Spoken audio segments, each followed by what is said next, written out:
Meeting for Tuesday, December 6th. I'm expecting Selectman Green shortly, but I think we can do our announcements. Tomorrow morning, there's going to be a flag lowering ceremony in honor of Pearl Harbor Day, and it's going to take place in front of Town Hall at 8 a.m. And Mr. McGrody, on behalf of the town, will lower the flag at the War Memorial in front of Town Hall and play taps to honor those who perished at Pearl Harbor and to remember the service of all our World War II veterans. We're honored to have in attendance Brookline World War II veterans Aaron Serrell, Lou Scoriello, and George Sala. And if weather is inclement, I don't think it's going to be, it'll take place under the overhang. And a light collation will follow the ceremony at the Veterans Post at the corner of Washington and Cypress. I love the way those veterans always have their collations. The rest of us might have lunch, but they have a collation. Sounds very Victorian. Yes. By the way, does anyone know if taps is going to be played on a real instrument or recorded? Or no, this is a serious issue because the ability of the military to find people who can play taps is limited. And at many funerals, it's recorded or it's played on a instrument that automatically plays the notes. And I think secret. Yeah, I hate to give the secret away, but that is the type of instrument that Mr. McGrady has. Well, if it's an instrument, that's great. Recorded with taps in it, and it sounds pretty good because the first time I heard it, I thought, wow, that musician is pretty impressive. I mean, at events like this. Speaking of, we were just talking about the Pearl Harbor flag raising, Mr. McGrady, and we already mentioned that it's going to take place in front of Town Hall, and we're going to be honored with the presence of 3 World War II veterans, and if the weather is inclement, it'll be under the overhang, and a collation will follow at the Veterans Post. Steals all my thunder. Right. Hey, guys, thank you very much. It's a really nice thing. We're hoping to have as many as 5. We may have as few as 2 that World War II veterans. I've been calling them up, and some of them are under the weather a little bit, and some have health issues, so we're waiting to see who can make it and who can't. It's on a day-by-day basis. But we'll have at least 2 or 3 veterans there. They're national treasures, and they did so much for our country. And Pearl Harbor really was the 9/11 of that generation, and it defined the second half of the 20th century. So the fact that we're recognizing the 75th anniversary of it is I think, important. Right. I agree. Selectman Green? So I have 2 announcements. First, I want to compliment everybody in town for a great First Light ceremony celebration last Thursday. I think that was a great opportunity to highlight the great business community, the vibrant resident and community we have, the arts performances. It was just a great evening and a great kickoff to the holiday season. My second announcement is about the 22nd annual Brookline Town Hall Toy Drive. This is an example of our town employees going above and beyond their normal everyday service to the town by collecting holiday gifts for disadvantaged Brookline children. If anybody would be interested in donating a gift this year, you can leave an unwrapped gift in one of the designated boxes that are in the mailroom downstairs in Town Hall, in the health department, in the veterans office, on the first floor of the police department, and at the Council on Aging. And those gifts, we request that you make them, donate them by Monday, December 19th. And if you have questions, Town Council's office is a great place to call, 617-730-2190. Any other announcements? Selectman Well, I do have 2 issues to report on. The audit committee met with the auditors this past Wednesday, and we will report to you more fully on when you have space for us on an upcoming agenda, but I will say that it was a clean audit. It was a good report. so we're happy with that. Second thing is the Baldwin School Committee, which I think we're calling it the Ninth School Committee, so I don't know what that... At Baldwin or something like that. Anyway, next Monday night, we are having a meeting for people in the neighborhood to bring some of their questions, some of their concerns. And I think that is going to be in the school committee room on the 5th floor. People should check the town calendar to get the exact location, but it's Monday evening. Selectman Green? Yeah, I'd like to just report that I attended on last Thursday what's called Wellness Summit meeting at the high school, which was very impressive. It was basically run by the peer leaders at the high school, and it was a discussion among, I'd say, about 50 people in the MLK room of the various issues associated with marijuana in light of the upcoming legalization of marijuana. I was very impressed with the very thoughtful, high-level conversations or discussions that people had of issues related to marijuana, including legal issues, the legal environment that we will have, mental health issues, drug abuse generally, sports and drugs, and a number of other issues that we're going to have to struggle with as marijuana becomes legal, as well as issues that we've always had in connection with substance abuse by not just teenagers but our community. So, I want to give praise to the high school for organizing that. Selectman Heller? So I wanted to report that last evening the Tree Protection Study Committee had its first meeting. Everyone attended. It was a very good meeting, I thought. A lot of great comments, a lot of knowledge in the room about trees, about the statutory framework that's already in existence, about some of the issues, zoning and other issues. So we're in the process of collecting some information, and we'll have another meeting in January. And I'm optimistic that we will at least have a report for town meeting in May.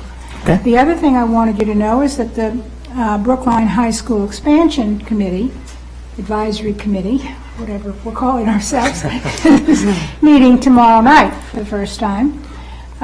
So I'm looking forward to getting that off the ground. The other thing that I wanted to mention is that aggregation is moving very slowly. We still have not heard from the state, from the Department of Public Utilities, and that's quite a frustration, as you can imagine. But we are continuing to get information, explore some of the details, things like tax deductibility for people who sign up for 100% green, that kind of thing. So, we're continuing to do some work, but we are a little bit stymied by the lack of action from the state. Okay, and lastly, now that snow season is upon us, all those who live, work, and study in Brookline are encouraged to sign up online to receive emergency notifications from the town of Brookline through our Alert Brookline web portal. And you can visit the town's website at www.brooklinema.gov and click on the Notify Me button to receive notifications of things like snow emergencies and school closings and things of that nature. And everyone is encouraged to sign up. And moving on to our miscellaneous calendar, the minutes for November 29th. Anyone have any changes? I did, and I've passed mine to Kate, very minor. Okay. I'll move acceptance of the minutes as amended. All those in favor, Selectman Daley? Aye. Selectman Franco? Aye. Selectman Heller? Aye. Selectman Green? Aye. And the chair votes aye. Next item is a question of accepting a grant in the amount of $3,000 from the Governor's Highway Safety Bureau for traffic enforcement and public information initiatives. Mr. Feza. Good evening, Austin Faison, Assistant Town Administrator. This is from the Police Department, and Anthony Insolvi is actually tied up right now with the subcommittee on capital projects with the advisory committee right now, but he'll be back up here shortly.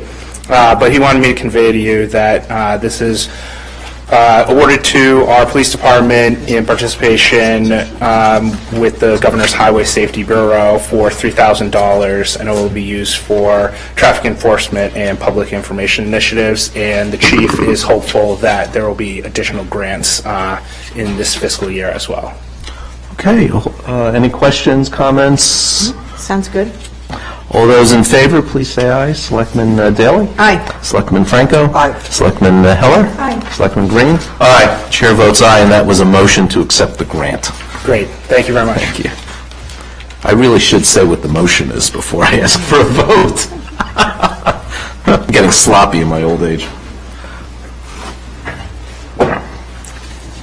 Next item is a question of approving the continuation of the town's subordinate lien priority on Hebrew Senior Life's 1550 Beacon Street property under new financing from Mass Housing and HUD. Ms. Bullock. Hi, Virginia Bullock, Senior Housing Planner for the town.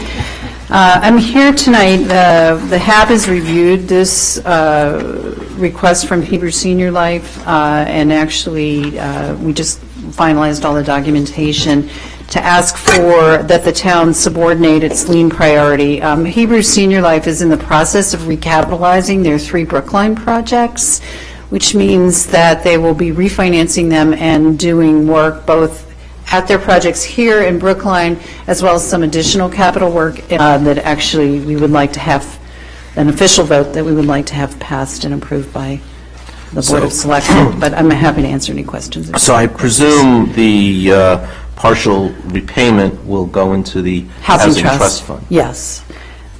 The reason that we ask that is that with the 1550 Beacon Street property, well, they do have plans to do about $1 million in capital improvements on the property, but it's actually, of the 3 buildings, the one that's in the best shape. But we anticipate that the next request from them will be regarding 112 Center Street. And Nancy may recall, we actually did give some CDBG funding to help assist on that property with the window replacement. After doing some digging and looking into the building envelope, which makes total sense, they've decided actually we're going to be reprogramming that grant money into a different housing, which we'll be talking about with you guys later. They will need to do much more extensive renovation, particularly on the building exterior and the envelope, to make that building energy efficient and comfortable for the existing tenants. And that particular property, 112 Center, is close to 100% affordable. So there's a real need there. So we anticipate, all that to say, we anticipate that there may be a much more complicated relationship on that refinance with the town. Well, while you're talking with them, though, as I recall, that building has electric heat that those tenants have to pay for. And Possibly. Which is, probably like the most expensive kind of heat. And, maybe if they're doing a lot of work, it would be time to do something that would be more affordable for their residents. I can find out about that. Throw Yeah. that into the mix. Yeah, absolutely. Well, Well, wait, it should make it less expensive, though, no matter what, by Let the me weigh in on time. that a minute. I recognize that affordability is a big issue, but renewability is also a big issue. And electric heat is about the only one at this point, unless you're going to go to solar or, some other get your actual generation from some sort of renewable source that is, we're going to go to aggregation. People can get renewable energy through the aggregation program. So, I think there's some issues. Maybe perhaps the building is ripe for something like solar or, I don't know, but I would assume that that's something that you would look into carefully. The other thing I want to raise is that this project goes off the SHI, as I understand it, from what you're saying, in 2051. Is that right?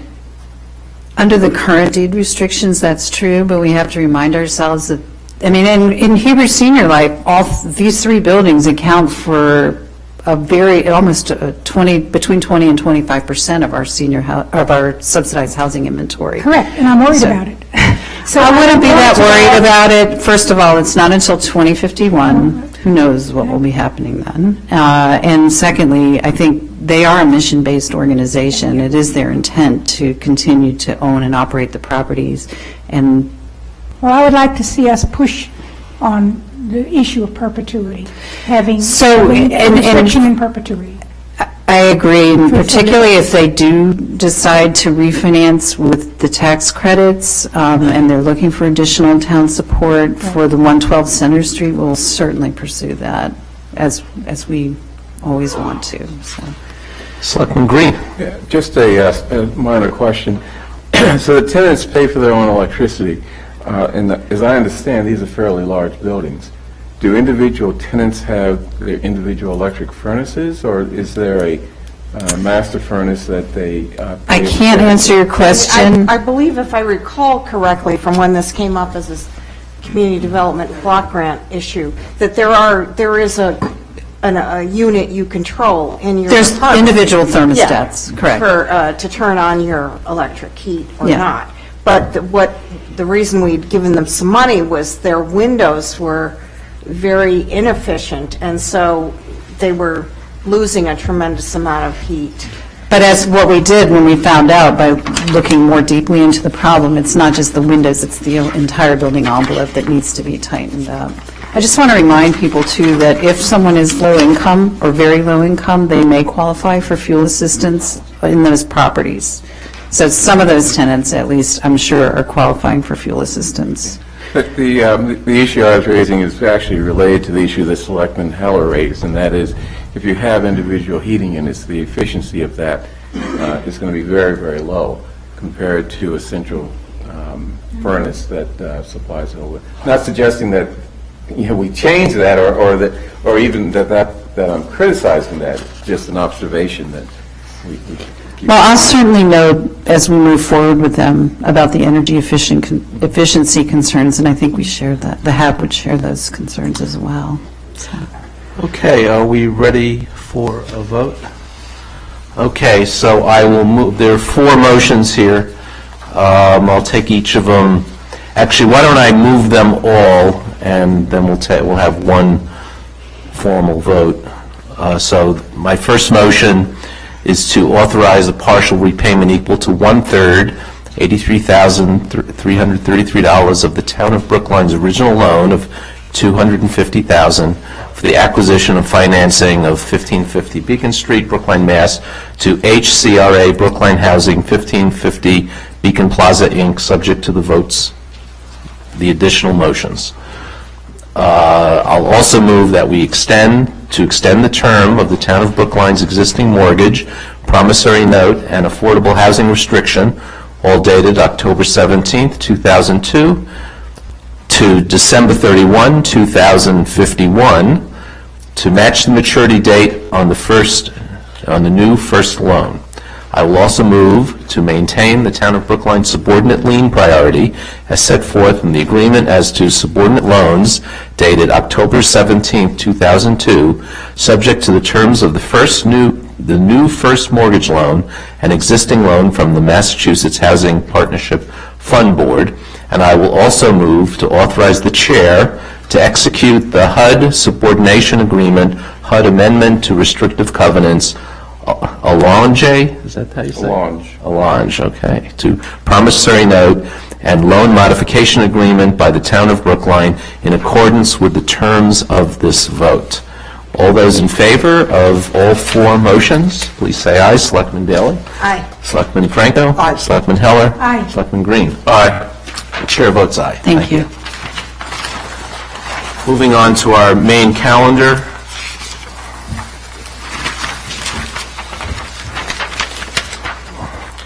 First item is discussing the condition of existing fire apparatus and the need to acquire a replacement fire ladder truck in anticipation of a reserve fund transfer request. Mr. Chairman, I believe our presenters are downstairs doing the same thing at the advisory subcommittee, so I guess I would request that you just put it off until they get here and take some other items out of order. I'm sorry about that. Okay, no problem.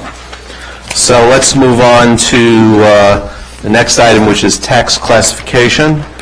Mr. McCabe, our able chief assessor, walked us through a rather detailed presentation last week, and this is how we set our tax rate for the coming year, a dry but important topic for the town. My first question to Mr. McCabe is, what is the current commercial tax shift, out of curiosity, for the current fiscal year, for the past fiscal year? I can answer that. So Gary McCabe, Yeah. Chief Assessor, Chairman Wyszynski. The factor is 1.715 Okay. that you voted for fiscal year 16. And we're Okay. now looking at fiscal year 17. And as you mentioned, I'm here to answer any questions you have about the fiscal year 17 classification and residential exemption votes. Right. So we have a history of approving a residential exemption of 20%. And as long as I've been involved in town government, which has been about 15, 16 years, we've had that. And I think folks kind of expect that. And what that does is it, if a home or condominium is owner occupied, it allows us to apply the residential exemption to an owner occupied property, and what it also does is it allows for some degree of progressivity. Is that a word? Of our residential tax rate, in that lower valued homes and condominiums benefit, but it's a zero-sum game. So homes under the median pay a bit less, homes valued over the median, which is currently in the new year about 1.8 or so million dollars. So if your home value is under $1.8 million, you benefit from the shift, from the residential exemption. If it's over, you don't benefit. You pay a bit more. So I'm going to move that we continue that practice, even though in this particular year, the legislature just passed the Municipal Modernization Act, provisions of which took effect just last month, which allow us to have a even greater residential exemption. But the initial analysis shows that it would, for example, condominiums would get a 36%, the median condominium would get a 36% tax cut if we go to the maximum shift, whereas the median multifamily apartment will get a 15% tax increase, and that seems rather odd and not especially fair. I think it's evidence of the fact that it may be a good idea in the future, but merits some more study and consideration than we've had time to give it this current fiscal year. So that's one dimension. So one dimension is the residential exemption. The other dimension we need to consider is the shift between residential and commercial, i.e. tax classification. And as Mr. McCabe indicated, our current shift is 1715. which this year is not available to us due to rounding, but 172 is available to us and kind of maintains the status quo. The median single-family home will have a 3% increase in their taxes. The median condo will have a 5.8% increase in their taxes, and that's due to the fact that their values have increased more than single-family homes as a percentage. Median two-family home will have a 4.7% increase. Median three-family will have 3.2%. Median multifamily apartment will have a 3.3%, and then commercial will have a 4% increase. And in looking at the different increases, it seems to me 172 kind of spreads the load as fair as we can do it and maintains the status quo. So because of that, I'm going to move that we maintain the residential exemption of 20% and have a tax classification factor of 1.72. Any discussion? Selectman Daley? Yeah, no, I'm in agreement with you, because I do think, especially if we haven't sort of given various interest groups maybe prior warning that we were thinking of something more drastic, that we should stick with, by taking the 20% residential exemption and by doing the tax shifting to the commercial, we have, the town has done its best to lighten the burden for low-income homeowners. But to the extent that you do that anymore, you increase other people's burdens too. So I think that this is fair. I would go with your vote. Selectman Heller, then Selectman Franco. I'd actually like to ask, excuse me, ask a question about the excess levy capacity. The 1.72 would have our excess levy capacity as 19,695. Is there, Mr. McCabe, is there an advantage or disadvantage to having more or less excess levy capacity? Well, the advantage to having less is that you'll have more money in your budget to spend. But, our budget is in the neighborhood of $250 million. So looking at this over historically, this board in particular has looked to that number and tried to minimize the excess levy capacity. Right. But I can tell you from my 10 years of experience with other boards, there's been larger amounts in that over the years, weighing other factors, giving other factors greater weight. So the excess levy capacity isn't lost. You're still going to grow next year from this year's maximum allowable levy. So it's not permanently lost. It's lost for 1 year. So, for example, the difference between the 172 factor and the excess levy capacity of roughly 19,000 and the 1.745 factor and roughly a 6,000. So that's that $13,000 in a $250 million budget is really a very small amount. I would say unless we can convene town meeting and they would appropriate that, we couldn't use it anyway. So I wouldn't be too concerned about it. And as Gary said, it's always available in the future to use. Selectman Franco? I'm going to join the chair in urging a vote of a shift, of 1.72. I think sort of staying the course and comparing this year, the vote that I think we're prepared to make, looking back last year, I think it's wise, as both the chair and Selectman Daley have said, to sort of not do a drastic shift, given the fact that we haven't had the conversation.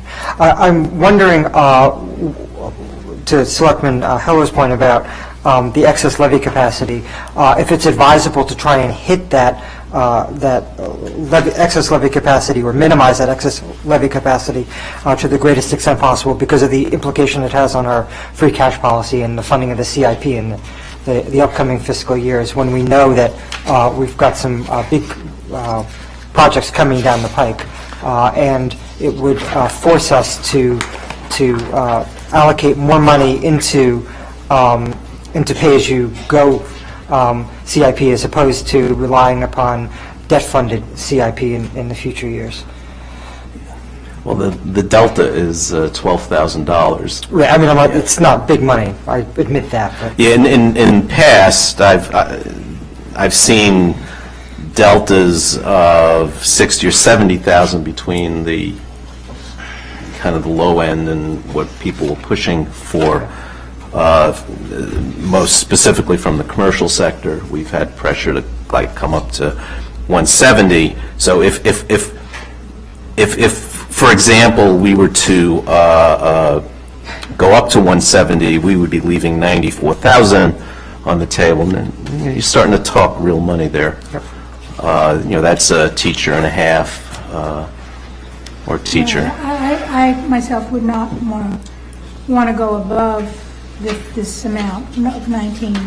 The only other one we could choose if we were concerned about it would be 1.745. Right. But as you say, that is a more of a jolt, I think, in terms of the tax burden. So it's more of a change. I think it would be probably better to stick to 1.72. Selectman Green. Yeah, I'd like to also go along with the chairman's proposal. And I'd like to also make a note of the fact, recognizing that's not the full story and that may be a little misleading, but the residential tax rate for fiscal year 2016 was 10.42. For 2017, 9.89. That's a drop. And that's something that I think is important. May not be important in a broad, universal sense, but it still is important. Right. But it hasn't gone down as much as values have gone up. That's the full story, right? But we haven't had... If I'm looking just at things that we can say... When was our last revaluation? I can respond to that. Fiscal year 15 was the last comprehensive revaluation, meaning there's a state audit involved or a certification of assessments involved. We still are looking at adjustments to the assessments on an annual basis, but the amount of detail that goes into that is different in a general revaluation year. Is that more like somebody comes and pulls a building permit to add on to their house and... Well, that would be any year. All right. Yes, yes. Correct. And also changes due generally to market conditions. So, for example, single-family home changes generally in price. We're going to make an adjustment for that. But if a particular street changed by a different amount than another street further along in that neighborhood, you might not see the difference there in a non-revaluation year. So this is more of a tailored indexing of values than an individual recalculation of values. I just want to quickly note something that I'm struck by every time we go through this process, and that's the impact that new growth has. So the levy limit is going to increase by, I think, 4.6%. 1.4% of that growth is in the levy limit is new growth. And I think that's just another indication of the value of engaging in the types of processes we did around Cleveland Circle, around the Red Cap site, around Brookline Place, and then most recently River Road.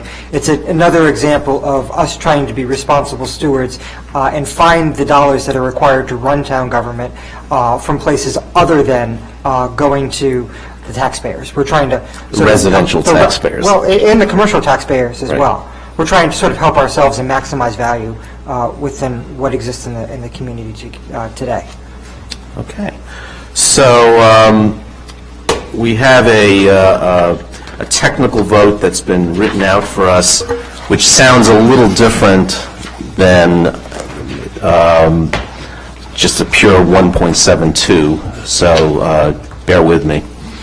I'm moving that the Board of Selectmen vote to adopt a residential factor of .919132, which represents a CIP factor of 1.72, and the following corresponding tax rates. Residential, $9.88, commercial, $16.20, which will yield a excess levy capacity of $19,695. All those in favor, please say aye. Selectman Daley? Aye. Selectman Franco? Aye. Selectman Heller? Aye. Selectman Green? Aye. And chair votes aye. Do we need a vote on the, Yes, if you could, Chairman Wyszynski, take a formal vote on the 20% residential exemption. okay, I will move that we adopt a 20% residential exemption. Is that sufficient? Sufficient. Okay. All those in favor, please say aye. Selectman Daley? Aye. Selectman Franco? Aye. Selectman Heller? Aye. Selectman Green? Aye. Chair votes aye. Thank you very Thank much. you. Okay, good job, Mr. McCabe.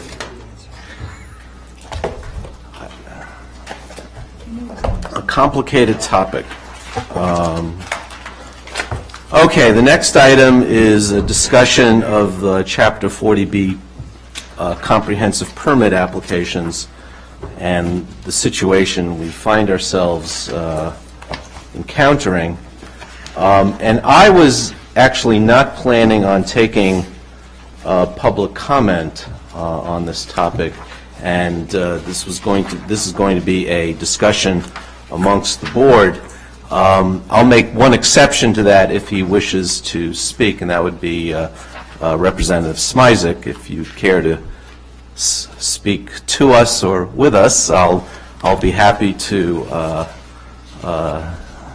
have you at the podium whenever you wish. But let me kind of lay the table, lay the groundwork here.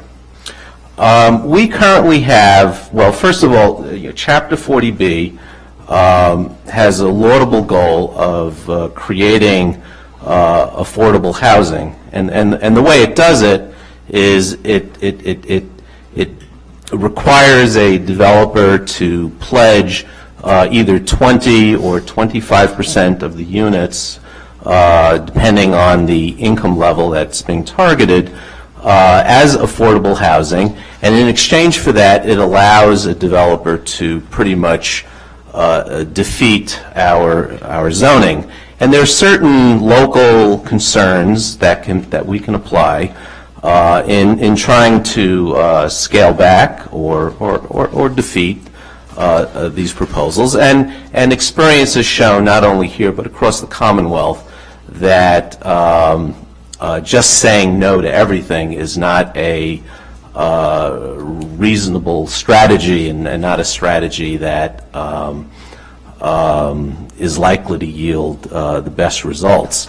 And just recently we've been engaging in litigation with Hancock Village, and most recently we sat down with the folks at Hancock Village and have come to what I think is a much better solution, which is going to come before town meeting, and town meeting will decide, which is a better solution, the one we negotiated or the 40B.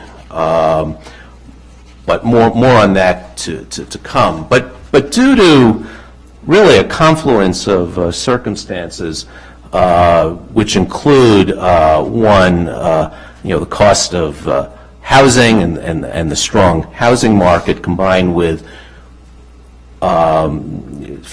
fairly restrictive zoning, and the fact that we have a very strong economy in the Boston region, and we're fast approaching the 10% safe harbor, where once we hit the 10% safe harbor, we can say no to a 40B application if we so desire. And we so desire. Well, not necessarily.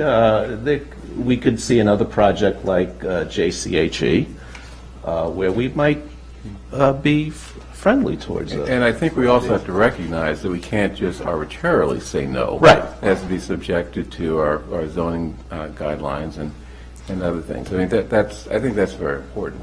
You know, Right. We're not just arbitrarily saying no to these projects. Right. So the situation we have before us is we have 1, 2, 3, 4, 5, 6 active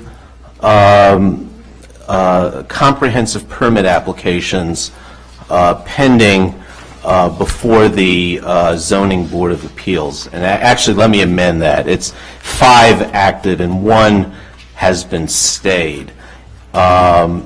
And when a comprehensive permit is filed, we're under some very strict guidelines to process these applications. And we must open a public hearing within 30 days and then render a decision within 180 days. And they can be extended with, mutual agreement. And typically they have been. When both sides try to be reasonable, mainly the other side.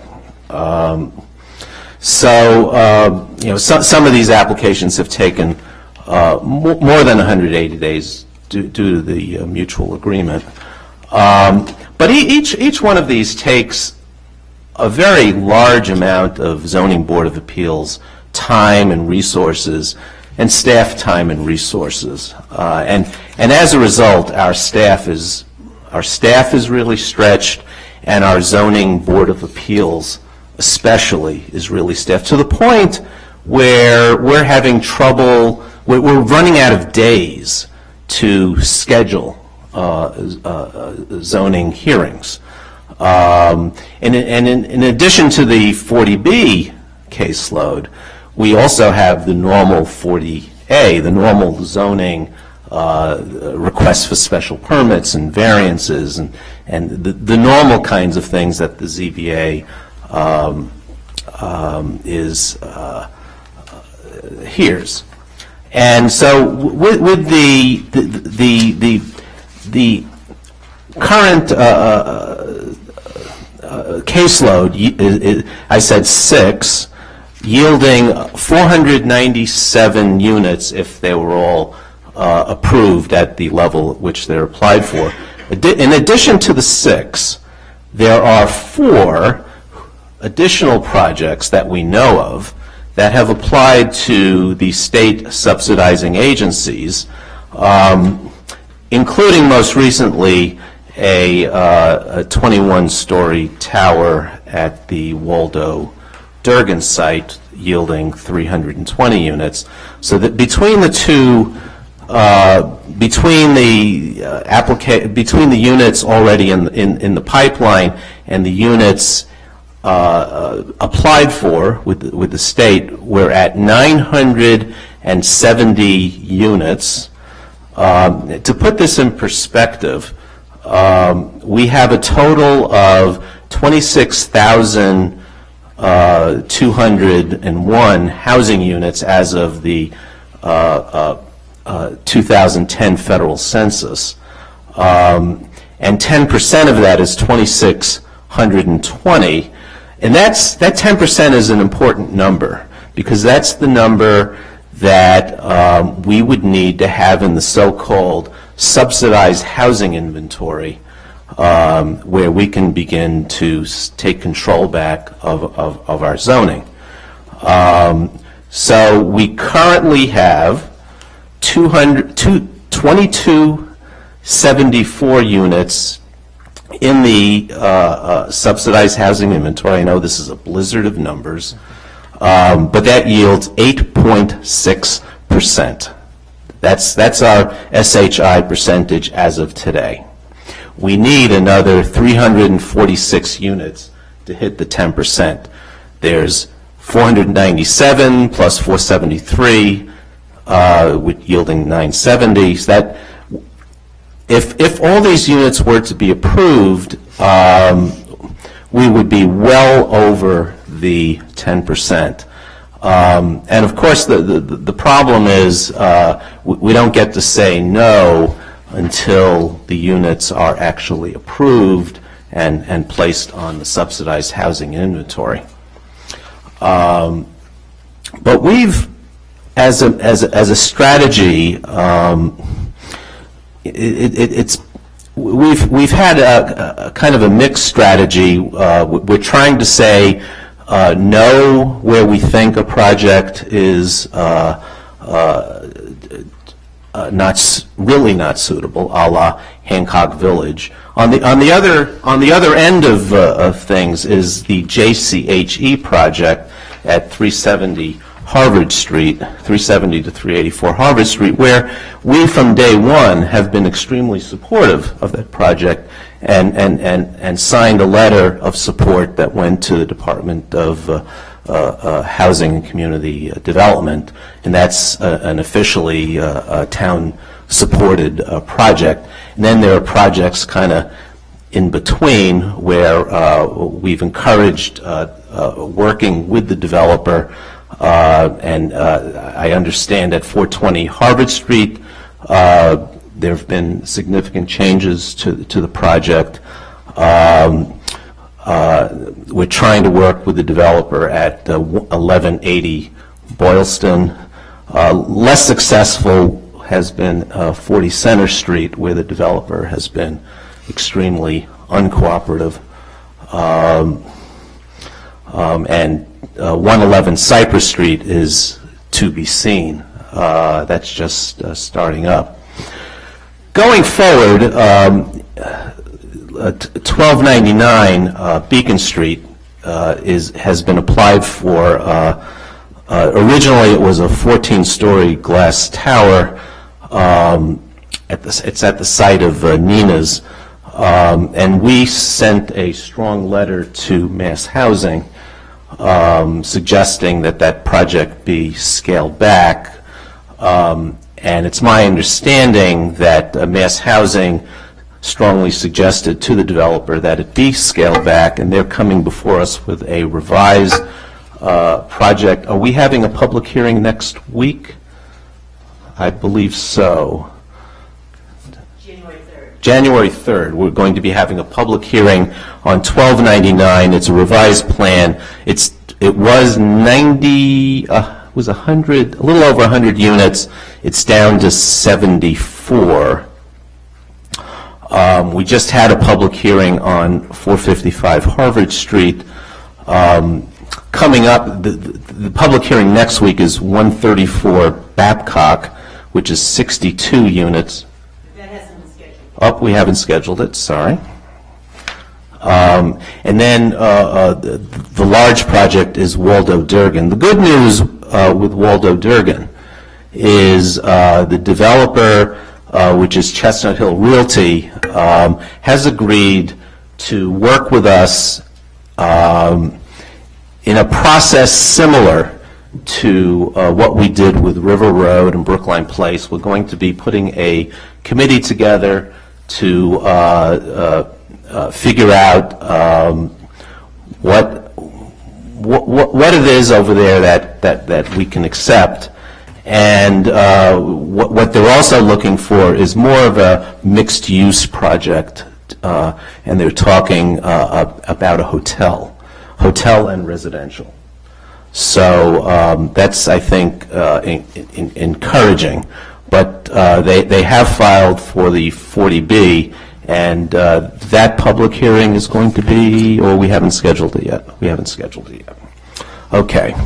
But all this together has really put a burden on town, the ZBA, and town staff. And I'm going to ask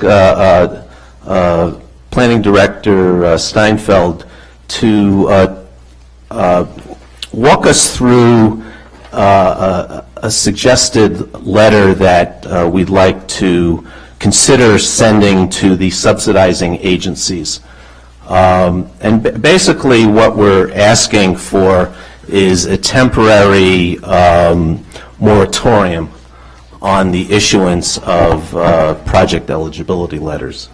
Yes. And that's separate from the temporary relief that is allowed under 40B for overload? Correct. And we can talk about that in a moment. Yes. Thank you. Allison Steinfeld, Planning Director. There are, in fact, 4 subsidizing agencies. We're dealing with all 4 of them: Department of Housing and Community Development, Mass Housing Partnership, and now Mass Development. Quite honestly, when you were discussing your response to 455 Harvard last week, I realized that a lot of these concerns that you raised were issues that we should be addressing to all 4 subsidizing agencies. So Town Council and I have prepared a letter on your behalf to all 4 subsidizing agencies, respectfully requesting that they stay any issuance of project eligibility letters without a Pell. Without a Pell, a developer cannot apply to the town for a comprehensive permit. And basically, we're only asking for a temporary 6 months. moratorium, 6 months to give us breathing room, to allow us to clear the backlog. Correct. We literally don't have nights. We scheduled 40B hearings Monday, Tuesday, and Wednesday. Thursday night is reserved for 40A hearings. We are at the point, in the next week or 2, we've scheduled 2 different hearings, one at 7, one at 8. Obviously, our ZBA members are volunteers. It's an extraordinary commitment on their part. Because if a ZBA member misses one hearing, he is off the panel and he cannot vote. So we provide the 3 voting members plus an extra member just in case. Because if we're ever down to 2 members and we don't have a quorum, we have what's called a constructive approval. It's automatically approved. So quite honestly, the planning department lives in fear of constructive approvals and that looming 180-day deadline.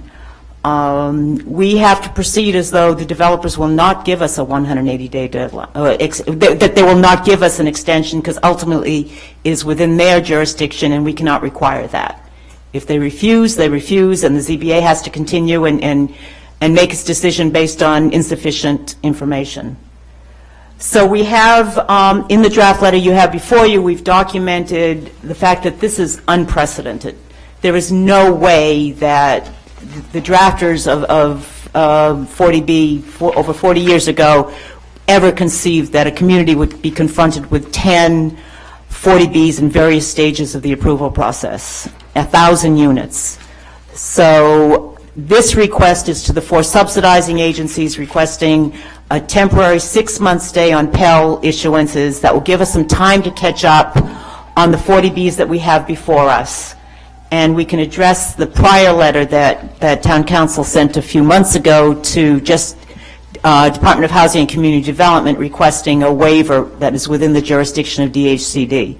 But right now we're focused on this letter to Pell. I do think it's critical that if in fact you decide to proceed with this letter, you do so immediately, because we run the risk of a subsidizing agency approving a Pell application. Probably 1299 will be the first, 1299 Beacon. Yeah, I want to make a comment. I really feel that 40B has turned into a disaster for this town.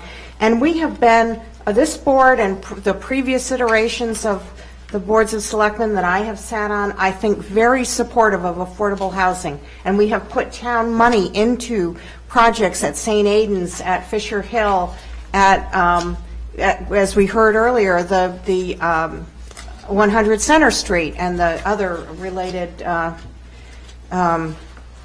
projects.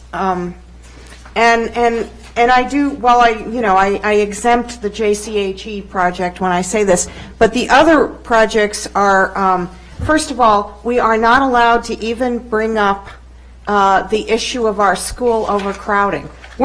This is not a town where we have fields and farms that could be converted to school land. We've just gone through this very difficult process to find a a site for a ninth school. It's still very controversial. And even with the expansion at Devotion and with that ninth school being built, we are still going to be overcrowded. And yet we cannot even raise that issue when we discuss these 40Bs. The projects that we are seeing are outrageous. I mean, no green space whatsoever. So, and the fabric of our streetscape, with no setbacks, no green space, garages kind of right on the street.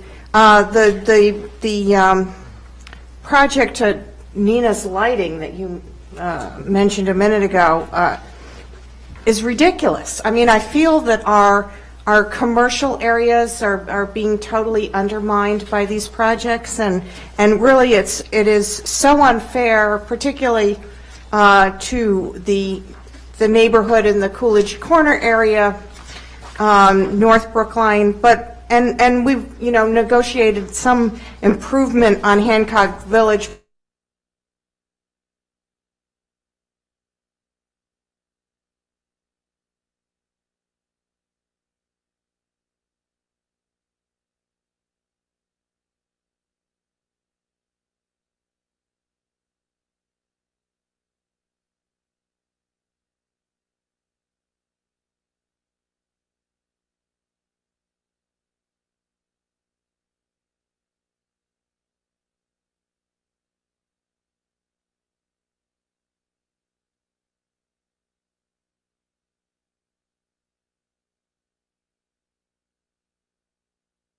We're about to lose 40 Center, which is that very gracious Georgian mansion. We've lost other buildings in the town to the 40B acts. So historic preservation, these things are built in your letter, which I appreciate. You say, we're going to look like the financial district because these things are so tall. And we don't want to be that. We don't want to have the kind of density that exists in New York City, or if we wanted that, we'd go move there. But so I think and with that comes traffic, and goodness knows traffic in Coolidge Corner is already incredibly bad, incredibly difficult. So these are burdens that we face in the community, and I know we're not supposed to mention it, it's supposed to be just fine, but that's like sticking your head in the sand and refusing to acknowledge the reality of the world. So it's been very frustrating. Selectman Franco. So I want to amplify the 2 points that Selectman Daley and Selectman Heller have made. On Selectman Daley's points, there's a long-standing commitment in this community to affordable housing. I'm looking at an appendix to the draft letter that's before us, and I see that we have spent more than $20 million since 1992 out of the Affordable Housing Trust Fund, a fund that we talked about in the context earlier in this meeting with 1555 Beacon Street, the senior affordable housing building. We're truly dedicating some funds to this. We've got inclusionary zoning, and I'm looking at a list here of units that have been created through that. 17 below market rate units for low and moderate income seniors at the Goddard House, 26 units at Longwood Towers, 5 at Kendall Crescent, and the list goes on. And then finally, it's beyond money here. We've made regulatory bylaw changes, and I'm thinking particularly of the enhanced single occupancy rooms that we did for Pine Street Inn on Beale Street. So this community, this town, has made legal changes, bylaw changes, dedicated funds to this. It's clearly something that this community and successive boards of selectmen hold near and dear to their hearts. On Selectman Heller's points, something that she's been quite eloquent and articulate about over the past several weeks, the collective impact these projects are having on particularly the Coolidge Corner neighborhood. I think not only the shifting of the character of the neighborhood is something that we need to be concerned about, but also the regulatory prevention of us considering the total impact of these developments when going through each of them, each of the ZBA processes. We are actually prevented from looking at everything that's being proposed in a quarter-mile radius, and are forced to just focus on a particular project and the relative merits or disadvantages of a particular project. And that, in and of itself, I think is troublesome when we've got 10 projects in various stages of approval or process. So I think that this draft letter is a great idea. I would hope that it's looked favorably upon by the 4 subsidizing agencies, and we can at least get some breathing room to clear the deck, to have the hearings within that 180-day window that we're allowed.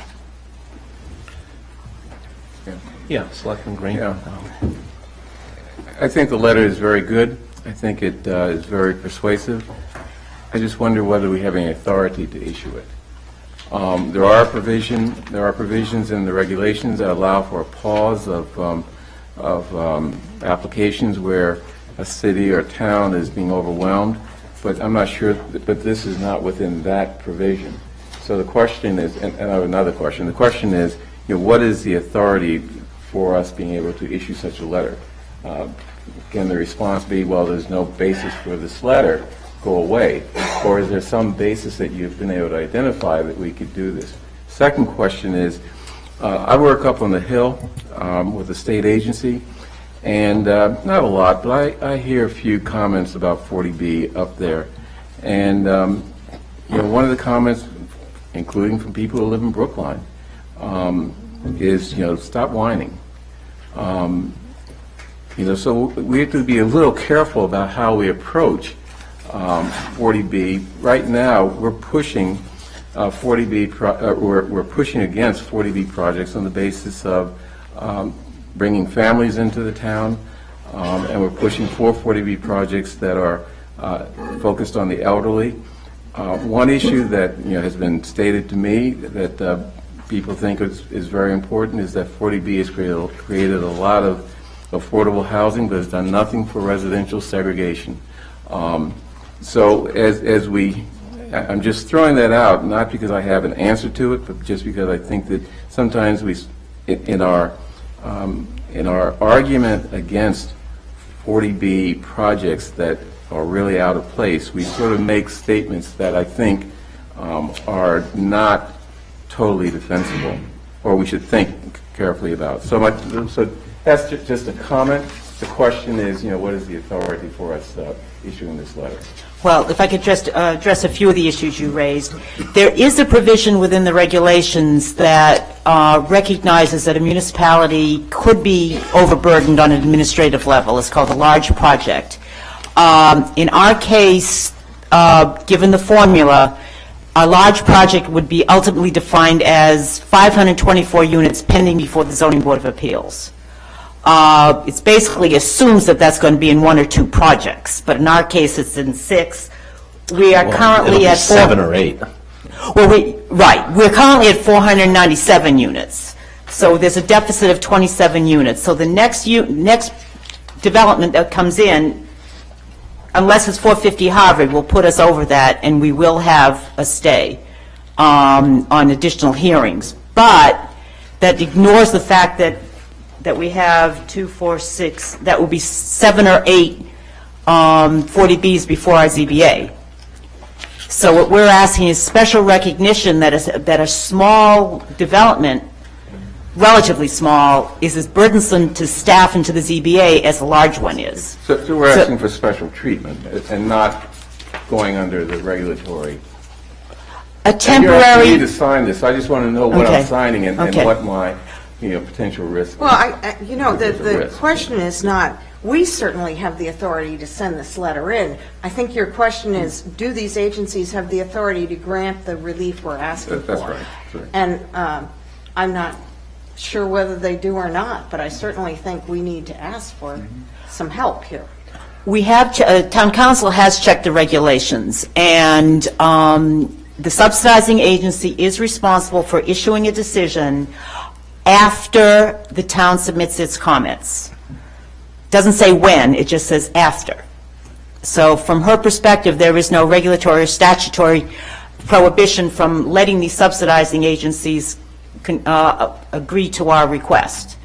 Whether or not they will is another story, but she does not see any regulatory or statutory restriction prohibiting them from granting our request. We do think it's unprecedented. No one ever planned it. The state will tell us it's unprecedented. I call the state, and their first thing is, how you doing? Quite honestly, I'm tired of hearing from the state how sorry they are. I'd rather have some help from them, personal side. So, I mean, clearly, from my perspective, the Board of Selectmen can request anything it wants. We do think that the subsidizing agencies are within their authority to grant our request. And again, it is temporary.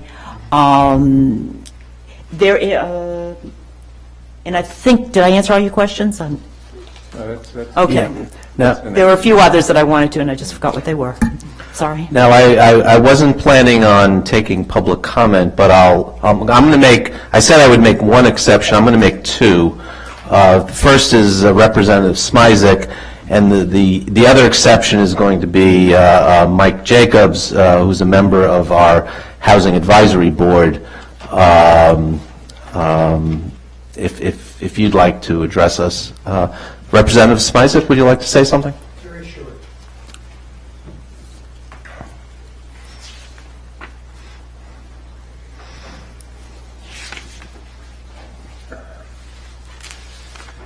This is a very, as you know, and as you're saying now, this is a very, very difficult situation.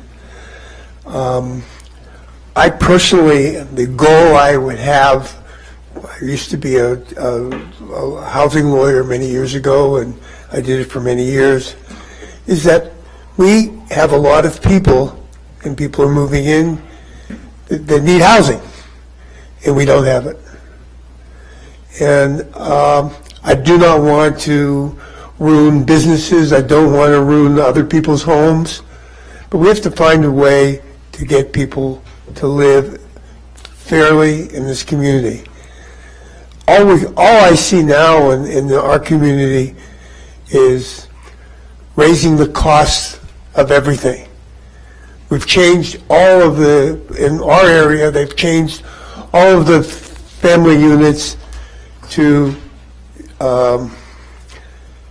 two-family homes turned into two buildings for different houses, which makes it very expensive. And we're doing a lot of that, and I get calls 3 times a week to change my house. That's as bad as changing other housing, but changing housing that and businesses as this will do. So people are really upset, and we all see that. My view, I don't have any rights in this to take care of anything. I can just make my comments feel. But I just think that we have to not give up on affordable housing, and that's if we get 10% of that, we'll be meeting the laws of the state. So if I can help in any way, I will, and if any ideas, I will try to help you with them. Okay. Thank you. Mr. Jacobs. Good evening. 3 short comments. One, to respond to Selectman Green's question to Allison with regards to authorization. There is authorization beyond the issue of the 3-project limit.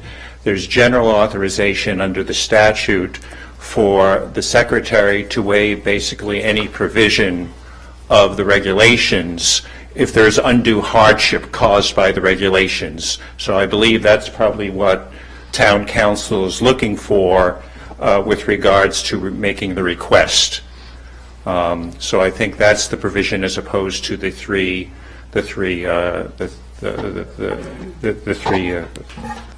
The second thing I just want to point out too is sort of the undue burden on the ZBA members and the problem there. There's a provision in the municipal law called the Mullen Rule, which a lot of towns have adopted, which allows a board member to miss one hearing if they can then get the testimony and they can still vote. So that's something that if the town could adopt that would at least ease the pressure on ZBA members. Third thing I'd like to point out, and maybe it's too late given how many projects are already in the pipeline, but in some communities we adopt, and I do a lot of 40B advising to ZBAs, communities can adopt comprehensive permit rules. And one of the things that would be helpful is for applications before they come in to the ZBA to force them to meet with neighbors or the town beforehand, or to meet with the Housing Advisory Board or to neighbors beforehand as part of the comprehensive permit process. At least to get input from the neighborhood beforehand, I think would be very, very helpful. Right. Thank you. Thank you. Yeah, I think the Mullen Rule requires acceptance at town meeting. We talked about that a month or two ago, and I think the reason we hadn't done that before is their normal 40A cases are, it's a one evening thing.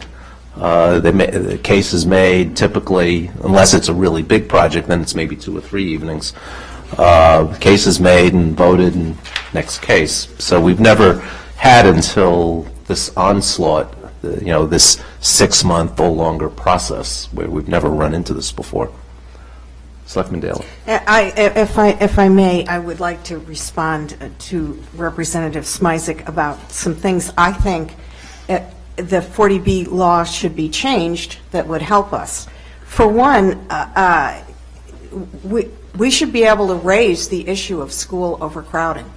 And, I think we should be getting more help from the state if 40B is pushing us into expensive capital projects to accommodate extra kids. Secondly, I think the 40B projects, we have seen over and over again, they do the absolute minimum 20% on affordable, and then the other units are luxury units. I think the percentage of affordability should be mandated to be much higher, and I think you would get more developers who are really interested in affordable housing and less interested in populating Brookline with massive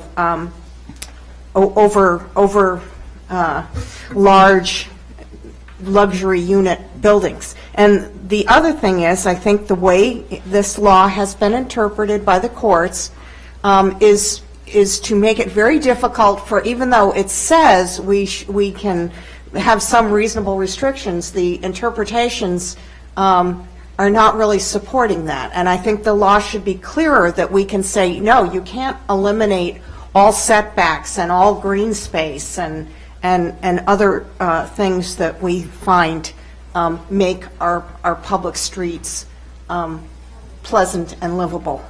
So, Selectman Green. Yeah. Following up on Selectman Daley's comments, I just note that the Waldo Durgan project, while it does have some affordable units, the market rate units for a 3-bedroom apartment charge $8,000 to $9,000 per month. So what you have is a development that's, number one, going to jack up rents within the community generally, because rents are not at that level right now. And number two is going to have a more segregated effect on the community, which I think is something that the legislature should look at and try to come up with some solution for. I mean, $8,000 to $9,000 for a 3-bedroom apartment, that seems kind of high to me, except for some professional baseball players or something. Donald Trump? Yeah, well, maybe that's the world he wants to create. No, sorry.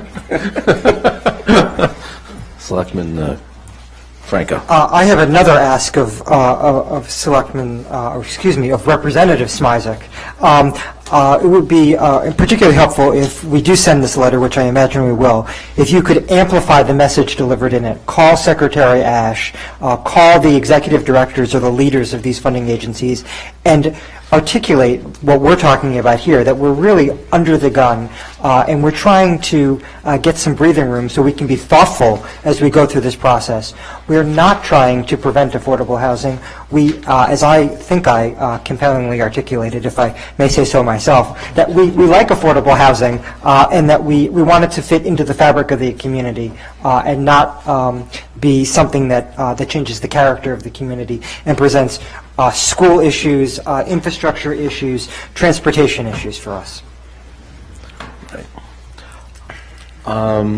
Okay, so Can I say one more thing?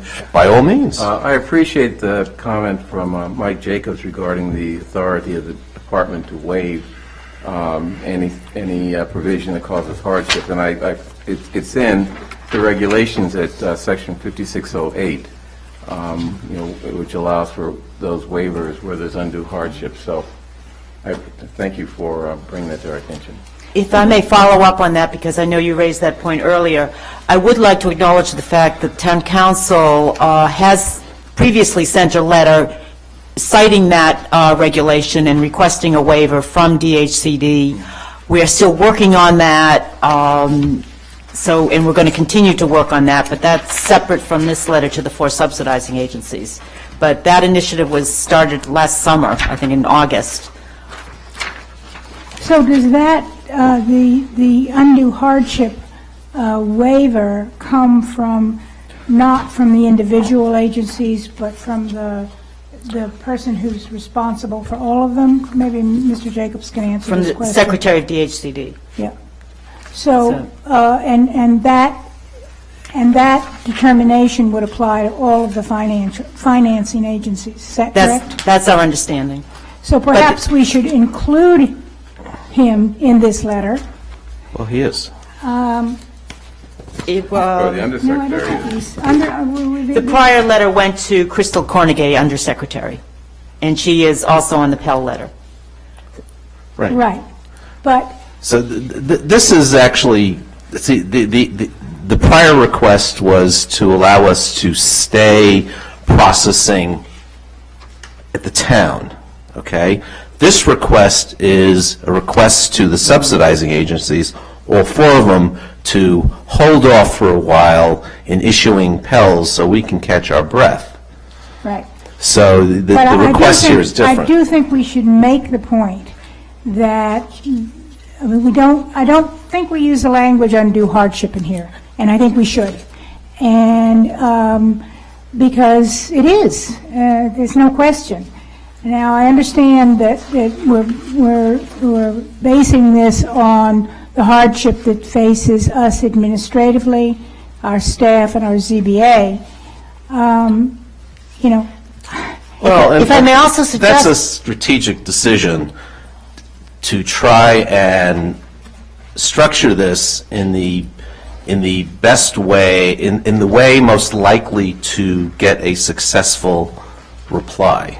So if we take an approach that attacks 40B, I think strategically that's just going to get their backs up, and they're not going to grant us. I understand that, but I do think we ought to use the strongest possible language that we can, and I would, Well, this does say it's created, the number of 40B proposals has created an extremely difficult situation for the residents of this community. So that's more or Well, less... under Well, hardship- I think we should use the words that are in their regulation, I agree. the exact words. Yeah, So that phrase should be baked into this, and I would say a few times in a few places, and there are opportunities. But don't overdo it, though. Right. I mean, we want to be persuasive, not hard. We want to be persuasive and hard. So, so what I'm going to suggest, are there any other suggestions from the board on edits? What I'm going to suggest is we authorize me to sign on behalf of the board, since we're not getting together again until next Tuesday. So that'll get it out quicker. I still think we should consider sending this letter to the secretary, not just, we're sending it to the undersecretary here, but I think we need to go to the top. The person at the top is the one who has the authority to grant us this, and I think we should not just rely on the deputy to bring it to his or her attention. Okay. You can do it as a CC or address it. It makes. No, I agree with Selectman Heller that the only person who really can act on this is the head of the department. And if you're not addressing that person, the others are going to say, "Well, we don't have any authority. Go away." I mean, it really undermines, our case by not addressing it to the right person. I would think put the that's secretary very important. first. Yeah, I think that's very important. Okay. Any other comments, questions, discussion? No, I would just say, though, I'd certainly be willing to drop in later this week and sign it if you feel like it's more forceful if we all have our signatures on there. That's your decision. I think it is. I think it is. Yeah, so I think there's no question. why don't you So, send us an email as soon as the revised Okay. version is, and I'll drop in and sign it. okay, so you're committing to drop in sometime this week? Probably late tomorrow or Thursday morning. And in the interim, if you have any other suggestions, obviously send them to me as soon as possible. Right. Okay, I do so, have a couple of other ones, smaller things. Great, there are a few typos and, Grammatical things. good. okay, so I'm going to move that we authorize the board to sign the letter as amended. All those in favor, please say aye. Selectman Daley? Aye. Selectman Franco? Aye. Selectman Heller? Aye. Selectman Green? Aye. And the chair votes aye. And included in that is a commitment for you guys to show up.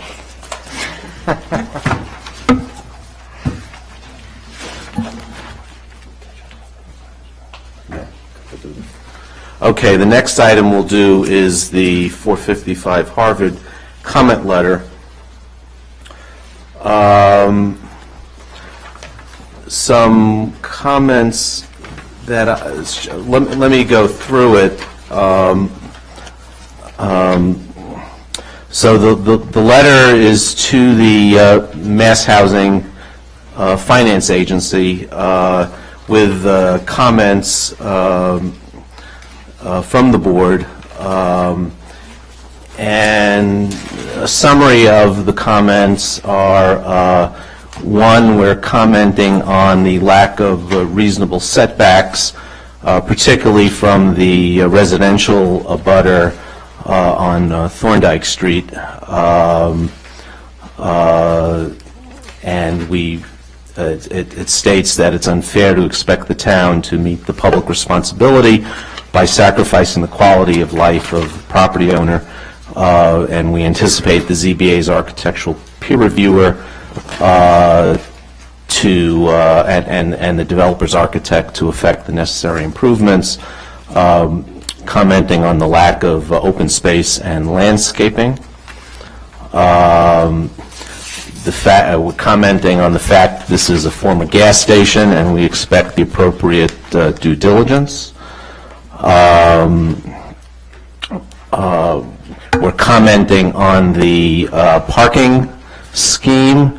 What isn't in here is noise impacts. I think we should have a specific reference to noise impacts. It's mentioned later on, but I think in the first, Yeah. where you have a bullet on that, is where it really should be. Yeah, I would put it in the in the paragraph starting with, since several comprehensive permit applications, that's the 1, 2, 3, 4, 5th bullet, where you're talking about parking. Oh, noise relative specifically to the parking. Right, right. And that was a topic that was really studied at 420 Harvard, and the developer got away from a stacker system. The original proposal had this awful, noisy, yucky system next to a house, which was outrageous. We were talking about the need for some more parking, and that they shouldn't be relying on public parking to handle all the needs of this property. We feel strongly that affordable tenants should not be charged for parking. But it should be provided. Right.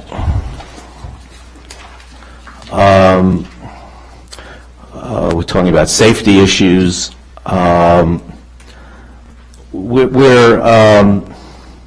There's a statement here that we suggest Mass Housing determine the status of the current tenant.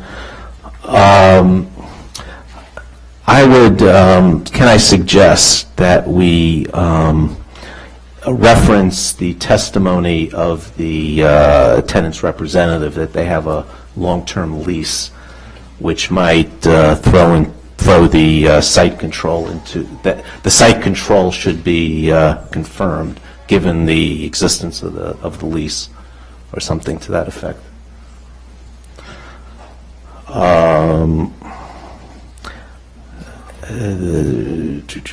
Where we will be attaching all of the written comments that were submitted to us by neighbors to the letter, so the Mass Housing will get that.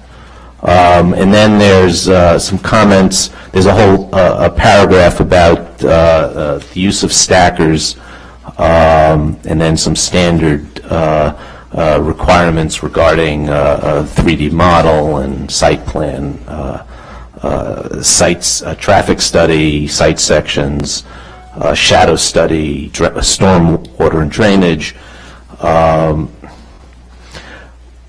There was a commitment made that isn't referenced in here, that the developer stated that he would have neighborhood meetings.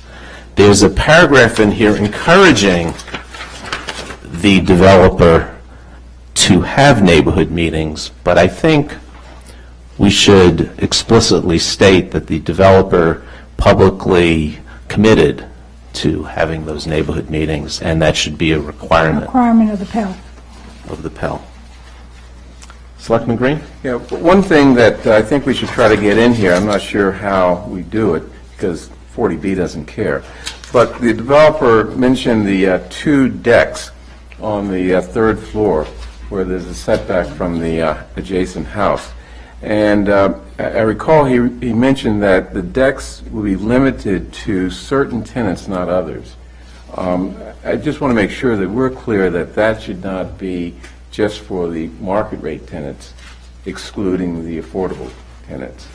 It was going to be, they were going to be designated for the units that were right behind them, which I suspect were the high-end units, not the affordable units. I mean, I guess I have a problem with that, and I'm not sure how to articulate that, but, you know. I should note the subsidizing agencies and the town are quite committed to making sure that all the units are equal, and we carefully distribute the units amongst affordable and market. So maybe the way to do this is to emphasize that we expect that all units will have equal access to all the facilities. Including the decks. Including the decks. Because don't they use that as part of their open space? Well, they're not required to provide open space, so it's no, they'll just take a waiver from it. Right. But those specific decks, if they even survive, are part of individual units, so they couldn't make them public. Okay, I guess that's not how I understood them, but, you know, just a general statement that, you know, all facilities should be equally available to everyone. I don't want a situation like we saw in New York where the affordable units had a separate entrance. And, Oh, no. I mean, that's an extreme example, Right. but, you know, it's this general concept that Yeah. we get. The state and the town won't allow that. Any other? I'd like to ask a question. Last week, we heard some information about those stackers and the fact that Boston apparently has an ordinance about the noise of those things. We checked and we couldn't couldn't find No, we anything. couldn't find anything. Will tell you that we have certain peer reviewers under contract to the town, and that includes not just a traffic peer reviewer, but a specialist in parking, and that consultant has been extraordinarily helpful in evaluating the proposals before us that have stackers. He's in case of 1180, has required some significant changes. So I feel very comfortable that if and when stackers are included in a 40B, they'll work properly, they will not have any effects on the neighborhood because we have the peer reviewer making sure that it's going to work So well. that they won't have noise at Right. midnight. Right. You have more confidence than I do. You know, We have I a would- good peer I reviewer. would ask Mr. Kleckner if we can have town council's office check and see, if not Boston, if there are other communities that have regulations as to these stackers. If it's true that they are very noisy at night, I also have some concerns when you have so few parking spaces and many of them dependent on these stackers, that you're going to get cars backing up into the public road, and which wouldn't be fair. So can we I will check. review, and It's- perhaps we can set a trend and have some regulation in this I area? will check. It's possible that the suggestion that they were prohibited was because of the noise they generate after a certain period of time. As you know, our noise bylaw gets more restrictive as it gets later in the evening. But the early morning. dBs are fairly high in the noise. Yeah, so I will check.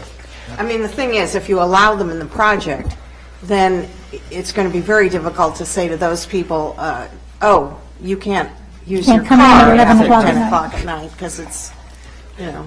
But the potential queuing has been a major issue, and we've made some significant changes to 1180, for example, to avoid queuing. And it's one of our concerns about 1299 Beacon as well. Yes. Big concern over there. Yeah. Gosh.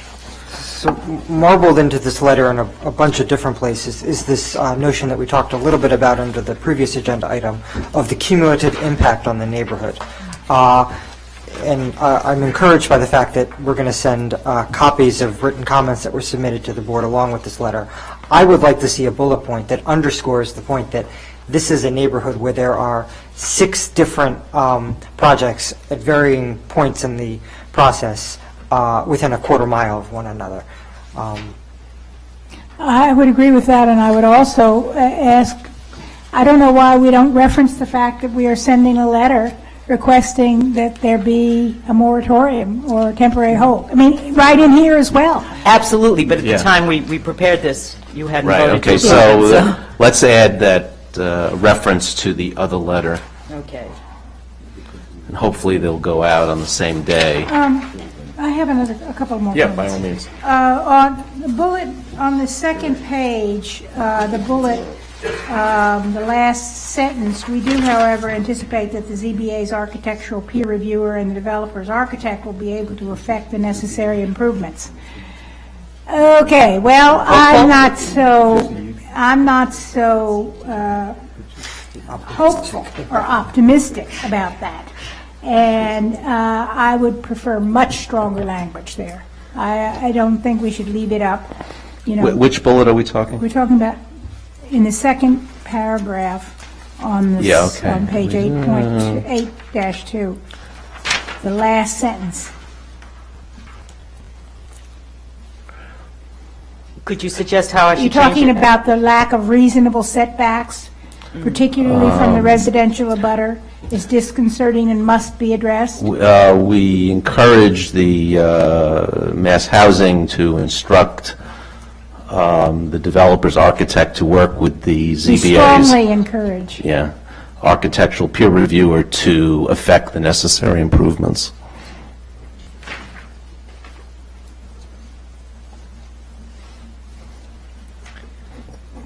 So turn the sentence around.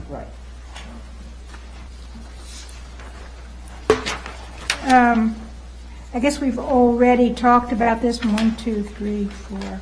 In the 5th paragraph, is there a way to ask the agency to make a condition of the Pell that the system, the parking system, if it's a stacking system with accompanying noise, that it not be used after 10 o'clock at night on the weekdays, and maybe 11 o'clock at night or midnight on the weekends, but something to protect the neighborhood. Yeah, but you're not really going to be able to say to somebody, your kid is sick and you're trying to take them out to a doctor. I in the middle of- understand. You're not really going to be able to say. It's a terrible you can't system. Use your car. You can only say we're not going to allow a stacking system. But I don't think you can say if you allow a stacking system that those people can't use their Well, car. maybe what we need to say is we strongly discourage the use of a stacking system because of the noise and the difficulties in queuing, the difficulty in noise, the difficulty in prohibiting its use after reasonable hours in the evening, something to that effect. What is it we know about stacking systems? I mean, I know this nothing. board hasn't really gotten any information. Yeah, I thought a couple of months ago, we asked for, some information on what these systems are, what the noise levels were, and other information to help us to, talk about it when it comes up. Talk about them when. Well, I have learned that there are a lot of different systems. Yeah, And different, maybe a way to attack this, at 1180 Boylston, the system is underground, it's not open to neighbors, so, it's, all the noise is contained. So here, what's being proposed, as I understand it, is kind of open air. And the noise, if it's loud, or even if it isn't loud, but it might travel beyond the property line. So maybe the way to handle this is to state that something to the effect that, especially given the tight setbacks,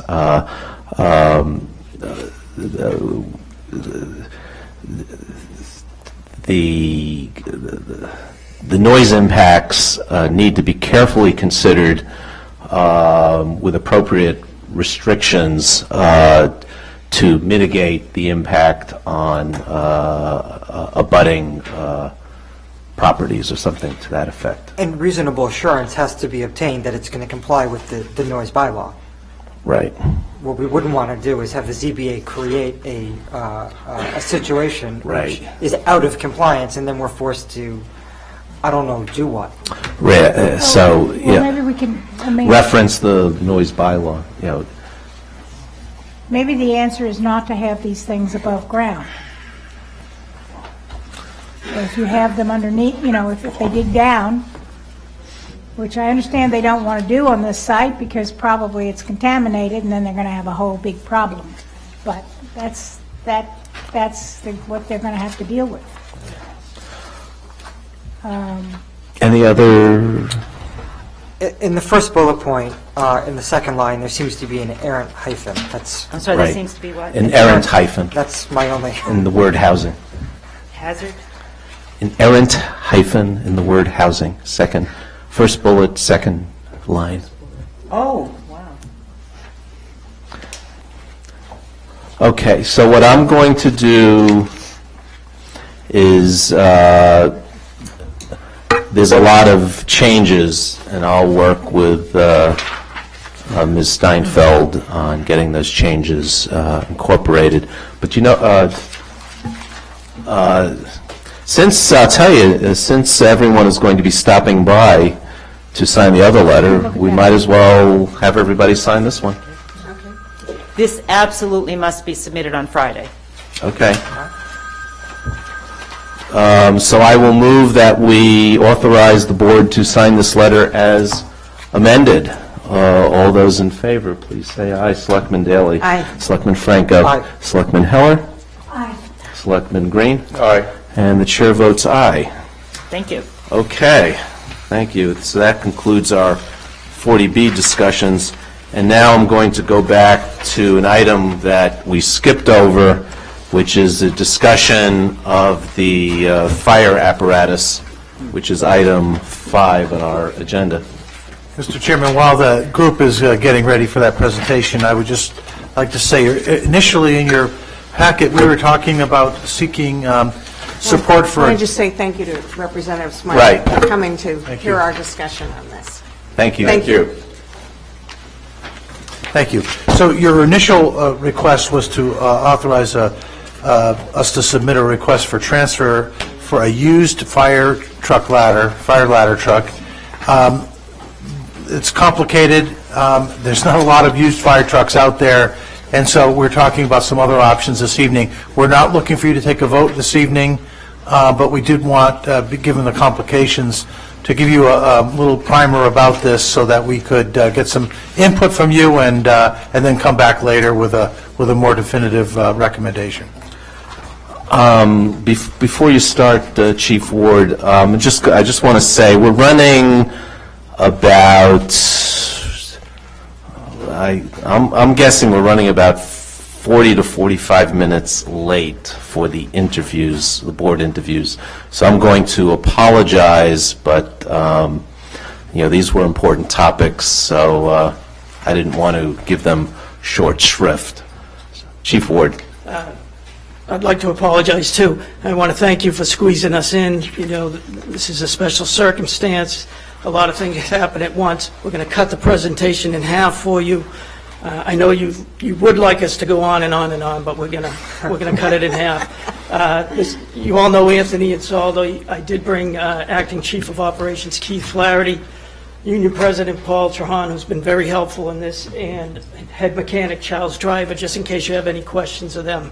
Anthony Insaldo is going to walk through the aerial presentation, and any questions we'll be here to answer for you. Okay, so we just came from the Capital Subcommittee meeting of the Advisory Committee, and we have a crisis with our ladders, is what we were discussing with them.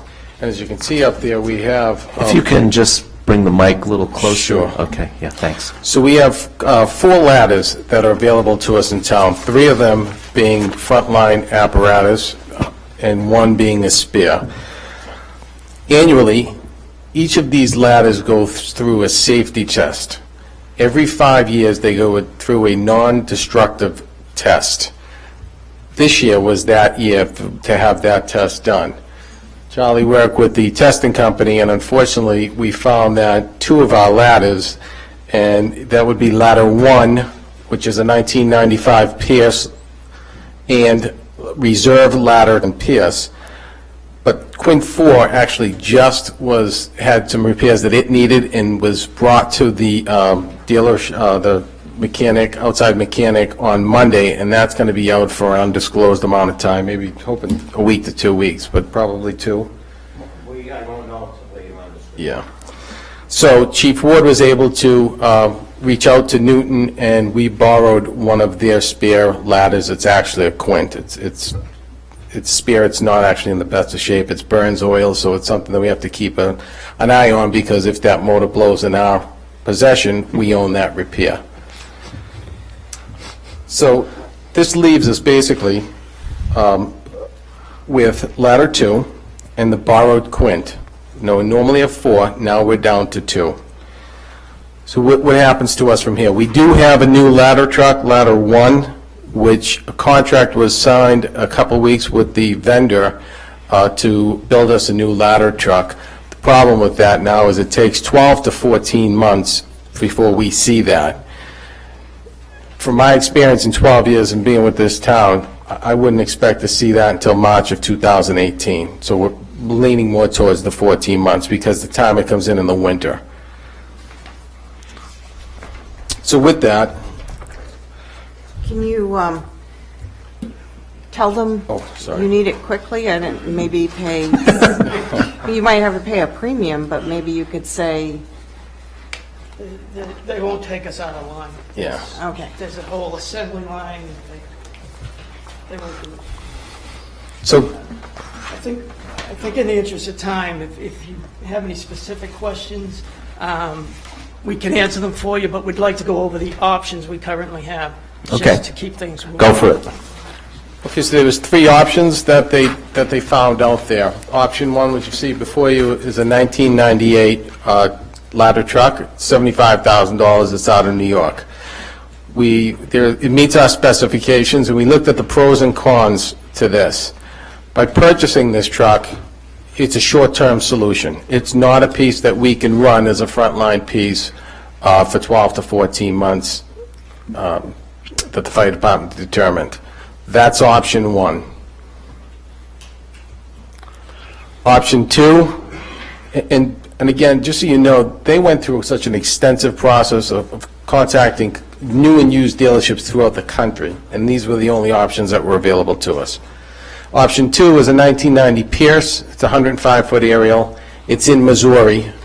Again, it meets pretty much our specifications.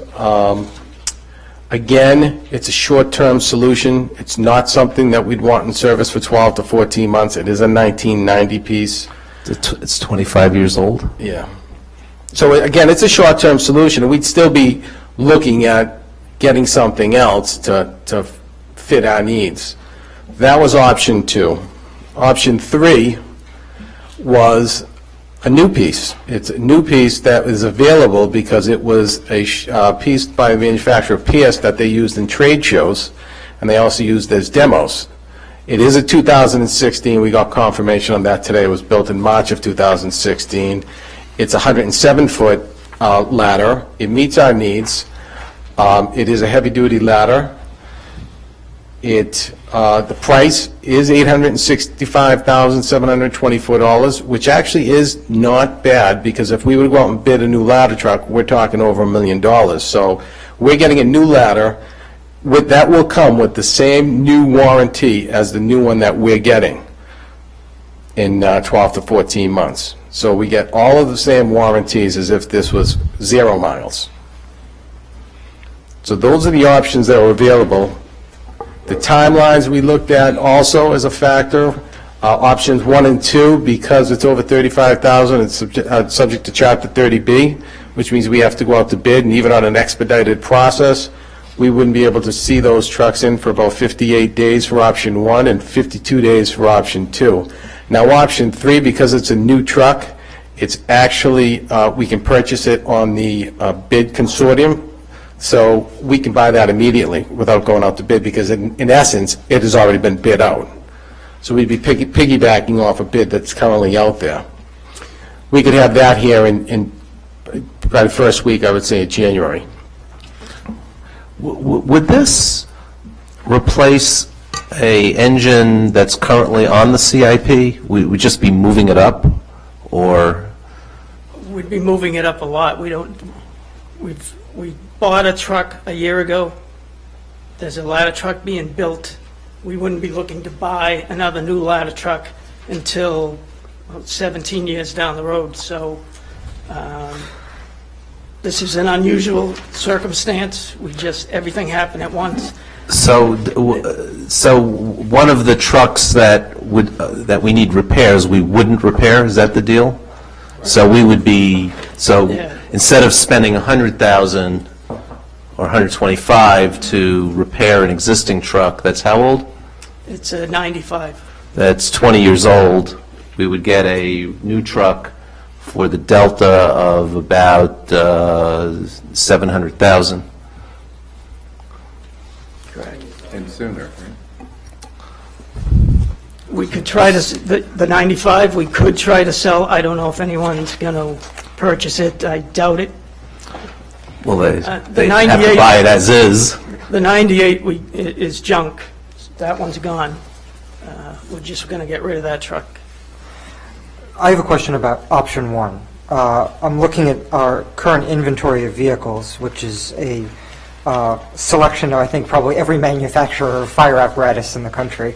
And one of the brands that's not in the current inventory is Seagrave, which is the manufacturer of the equipment in option one. I'm wondering if we have any previous experience with Seagrave, and if it's been successful, if it's been a problem, and if we have the expertise to do minor repairs as necessary in-house. If you don't mind, I'd like to have the mechanic talk about that. Sure. Hello, everyone. My name's Charlie Driver. I've been with the fire department for 38 years as master mechanic.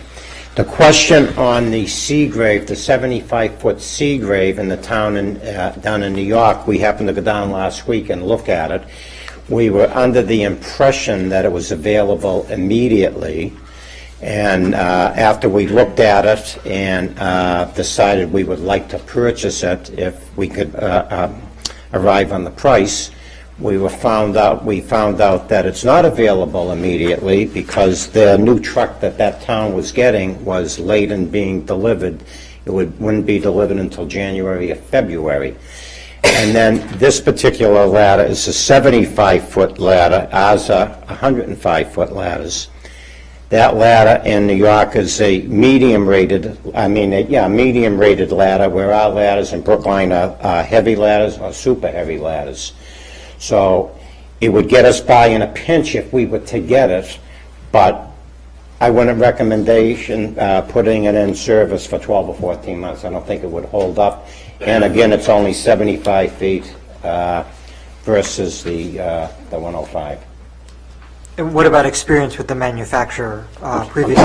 Experience with the manufacturer previously? Have we ever owned a Seagrave engine? No, we've never. Seagrave is a top-of-the-line truck, same as Pierce. We have never owned a Seagrave, but when this all started, I called around all the major manufacturers. Seagrave was one of them, to see if they had any loaner trucks, rental trucks, used trucks, or anything.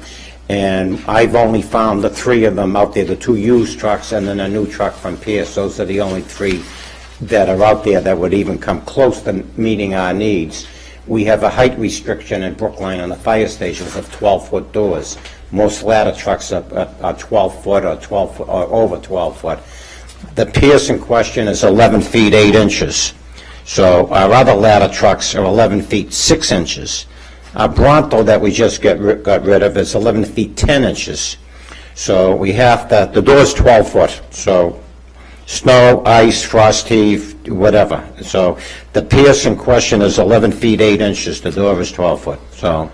So the option 3, how high is it? That truck is 11 feet 8 inches exactly. Okay. So when we had the Bronto, the station that it was in, it was critical that when it snowed out, that the apron in front of the door was shoveled and ice scraped up for the door for the truck to get in and get out.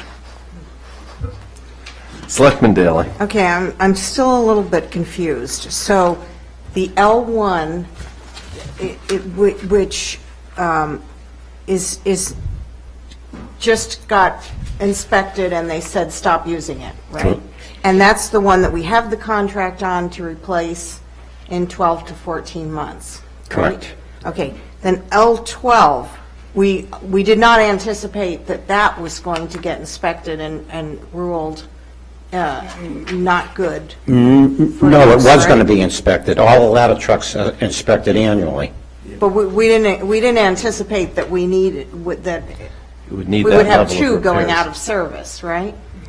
We didn't anticipate that, no, but the age of the truck and the chemicals that are thrown down on the roads, this is what's causing the damage. Okay. But, well, this is my question, though, what I'm trying to get at. So we're replacing the L1, and the L12, when were we anticipating replacing that? We weren't, that was a spare. Okay. That was just going to be a backup piece in case one of the front line ladders broke down or had to go out for maintenance. That's old ladder too that we just took delivery of the new ladder. Oh, I see, okay. So the unexpected thing was the quint having to go in for service? I guess what I'm trying to get at is if we spend this money Are we then in a year, we have an extra piece of equipment? We won't have an extra piece, we'll have a very good spare piece. We'll have a new piece that's a spare. It won't be an A extra year from piece. now. Right. When the 12 to when the other 14 one's months from delivered, now. 12 And to do you 14 months. pretty regularly need to use the spare? Yes, these, even the brand-new trucks have maintenance issues. Just when you buy a new car, they have to go out for service, warranty issues. We're always moving trucks, quints, and engines around. Okay, and when this says it has 12,000 miles on it, but Anthony said it can be counted as new for, The miles were, it was a showroom truck, so Yeah. it's only been driven from showroom to showroom. They go around the country to trade shows. yeah. So these are generally it's- highway miles, too. No, it's been trucked probably to, they don't drive it on the highway to all these shows, do they? They truck it to the shows, right? No, they drive it. This truck has been driven. Oh, okay. So some of the other trucks were, like option one is 23K, but these are very short run, hard, Right. these are, Yeah, they've been in service. these are really pressing to get the Right. fires and with a cold Correct, engine. yes. Well, I mean, are they going to give us the full warranty? With the, Yeah. Yes. even with the 12? So that is interesting that one, after all those years, only has 23 on it, when this one has 12 on it already. They don't, Oh. Yeah, okay. Well, I mean, I will say that the option 1 and 2 seem kind of ridiculous. They're not even going to be good for the 12 to 14 months that we need it.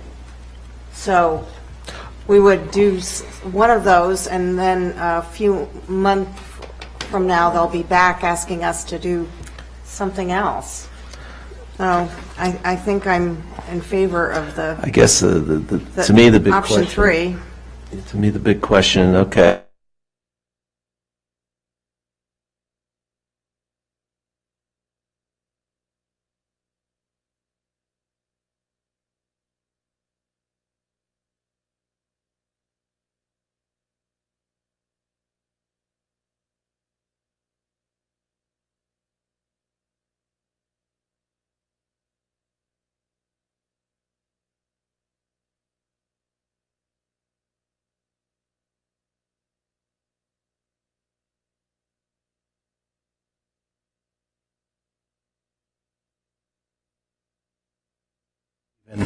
At the special, at the Springtown meeting, find some other reserve fund monies to go back into the reserve fund if we need them. It's going to be a tough winter, for example, but at this point, we're talking about a reserve fund transfer.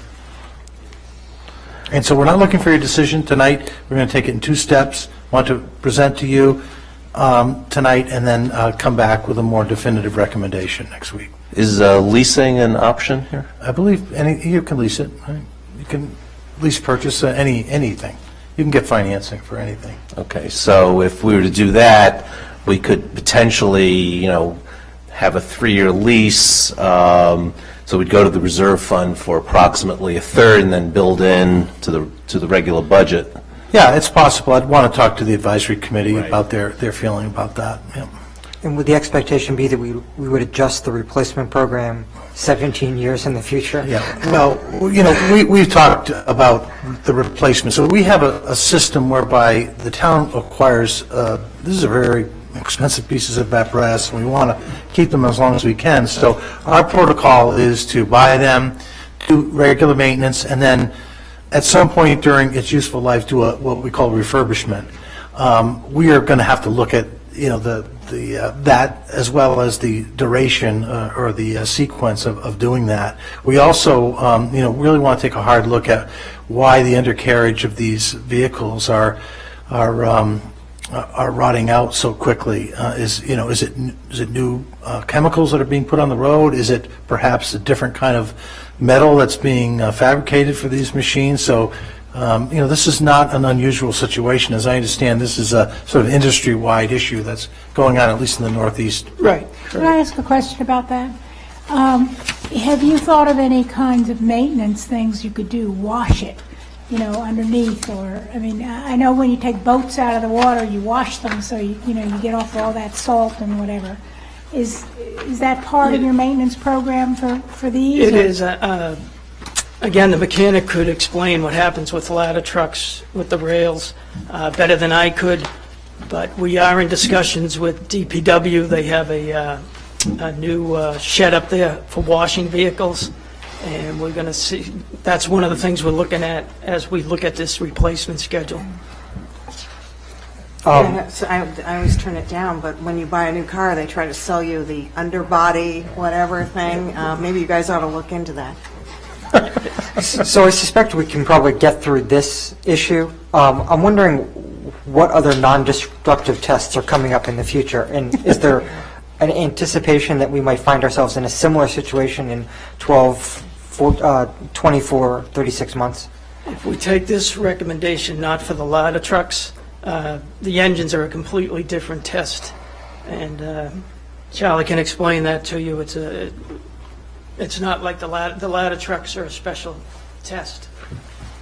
Here's the dilemma with all the chemicals that they throw on the roads. Brookline is not the only town that's having this problem. It's throughout the country, northeast mainly, in the Midwest, where a lot of chemicals are thrown down to melt the snow.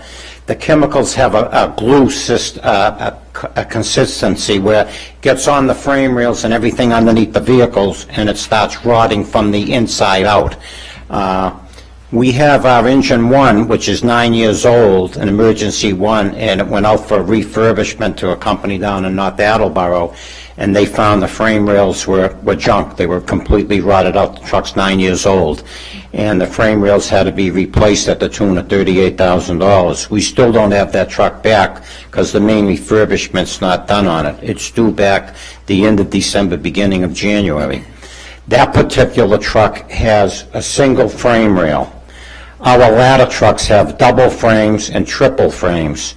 So the double and the triple frame, the chemicals get between those frames, and it's almost impossible to wash that out because it's a glue consistency.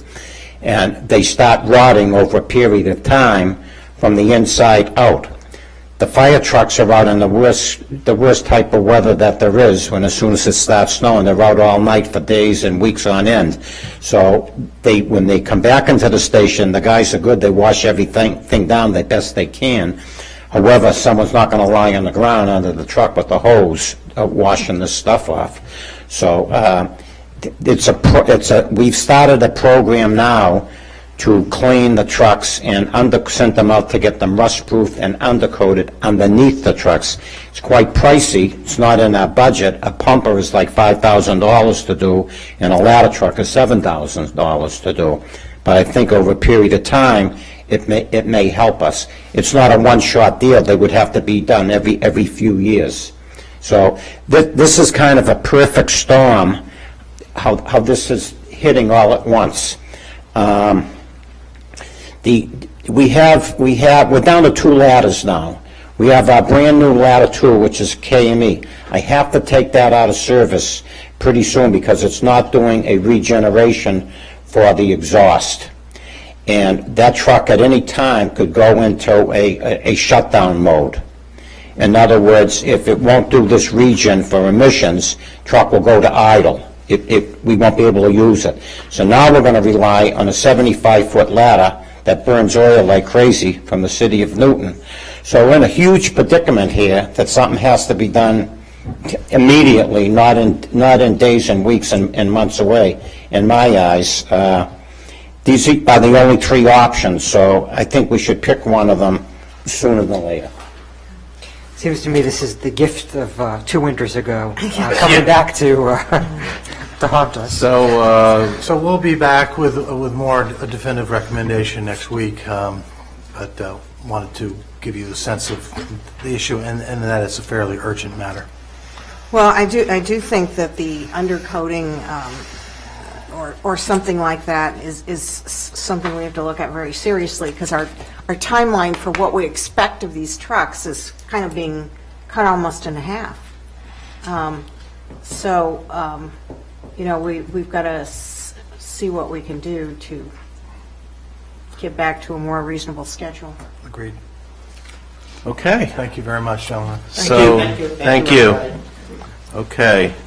And I'll apologize one more time, we're running late. Setting the times is sometimes an art, and I guess we're going to run about an hour late. So one more item before the interviews. Mr. Epstein, well, Mr. Faison, this is on the question of approving the assignment of the cable television renewal license from Yankee Cable Partners to Radiate Holdings, and to approve the transfer of control license from Yankee Cable Partners to Radiate Holdings. This is RCN, change of ownership. Mr. Faison, please recognize we're running late. Sure. Austin Faison, Assistant Town Administrator. What we have here is the holding companies of RCN. One company is transferring it to another. Yankee is actually going to cease to exist as a company. Radiate is a new company, which explains some of the deficiencies in some of the paperwork that you were provided with, because they are a new, essentially hedge fund holding company. And to all of the outstanding... You said hedge fund silently. Holding company, maintaining assets. And as of right now, the outstanding questions that were provided a few weeks ago when Radiate and RCN was in front of you have been provided. They're in your packet under item number 9. And as of right now, we need the board to approve the transfer. And if we don't approve it, it just happens anyway. So, well, actually, there's 3 options. You can approve, you can do nothing, or you can vote to not approve. If you don't approve and Yankee goes out, then it potentially leads to RCN pulling their service from town. I'm an RCN customer, so I kind of like my cable and internet. And Peter Epstein is here if you have any technical questions about. Do you have any questions, Selectman Green? I do. I'll be real quick. Please. And, these are not questions that are going to cause me to vote against approving this, but I just want to make a statement regarding the type of stuff that comes before this board that I think is many times sloppy, many times disrespectful, many times just silly. First of all, the redaction of the working capital position deprives us of the information we would need to determine whether the new operators have the ability to continue operations for a reasonable period of time. So I don't see why that redaction from the financial statements was appropriate. And secondly, I just note that they also redacted what's called a cautionary statement regarding forward-looking statements, and I'd like to put on the record that is silly. Okay, and it really is almost insulting. This is typically, close to boilerplate language in offering documents, and cannot be seen as proprietary. Furthermore, I went on to the SEC website and pulled down the 10Q, which is a quarterly statement filed by public companies for RCN before they stopped being a public company, and it laid out all the cautionary statements right there. I mean, that's not a big deal. I just think that, I want to make the statement that we shouldn't be getting materials that have such inappropriate redactions, and expect us to vote on matters that have significant consequence to the town. Sure. And I've also sent your question and concern over to Tom Steele at RCN, and he's communicated it with Radiate as well. And we can take that up with them when we renew their license in a year. So I guess with that said, and I'm glad, Selectman Green, you were able to put that on the record, but the reality is our choices really are do nothing and they get approved, or we just approve it. So I'm going to move that we approve it. So I'm going to move, and you can vote against it if you wish. No, I said I'm not. I mean, we're taking a chance that they're not hiding something that is really, really horrible. I doubt that that's the case, so I'm not going to make it a huge issue. Okay, so I will move that we approve the assignment of the cable television renewal license from Yankee Cable Partners LLC to Radiate Holdings LP, and to approve transfer of control of the license from Yankee Cable Partners LLC to Radiate Holdings LP. All those in favor? Selectman Daley? Aye. Selectman Franco? Aye. Selectman Heller? Aye. Selectman Green? Aye. You could abstain. And chair votes aye. I will abstain. I think that maybe that makes the point, or sends a message. There you go. Yeah. So I rescind my aye and abstain. Okay. And chair votes aye. Thank you. Thank There's you, also a letter that will be signed conveying the transfer of license. Okay. Thank you very much.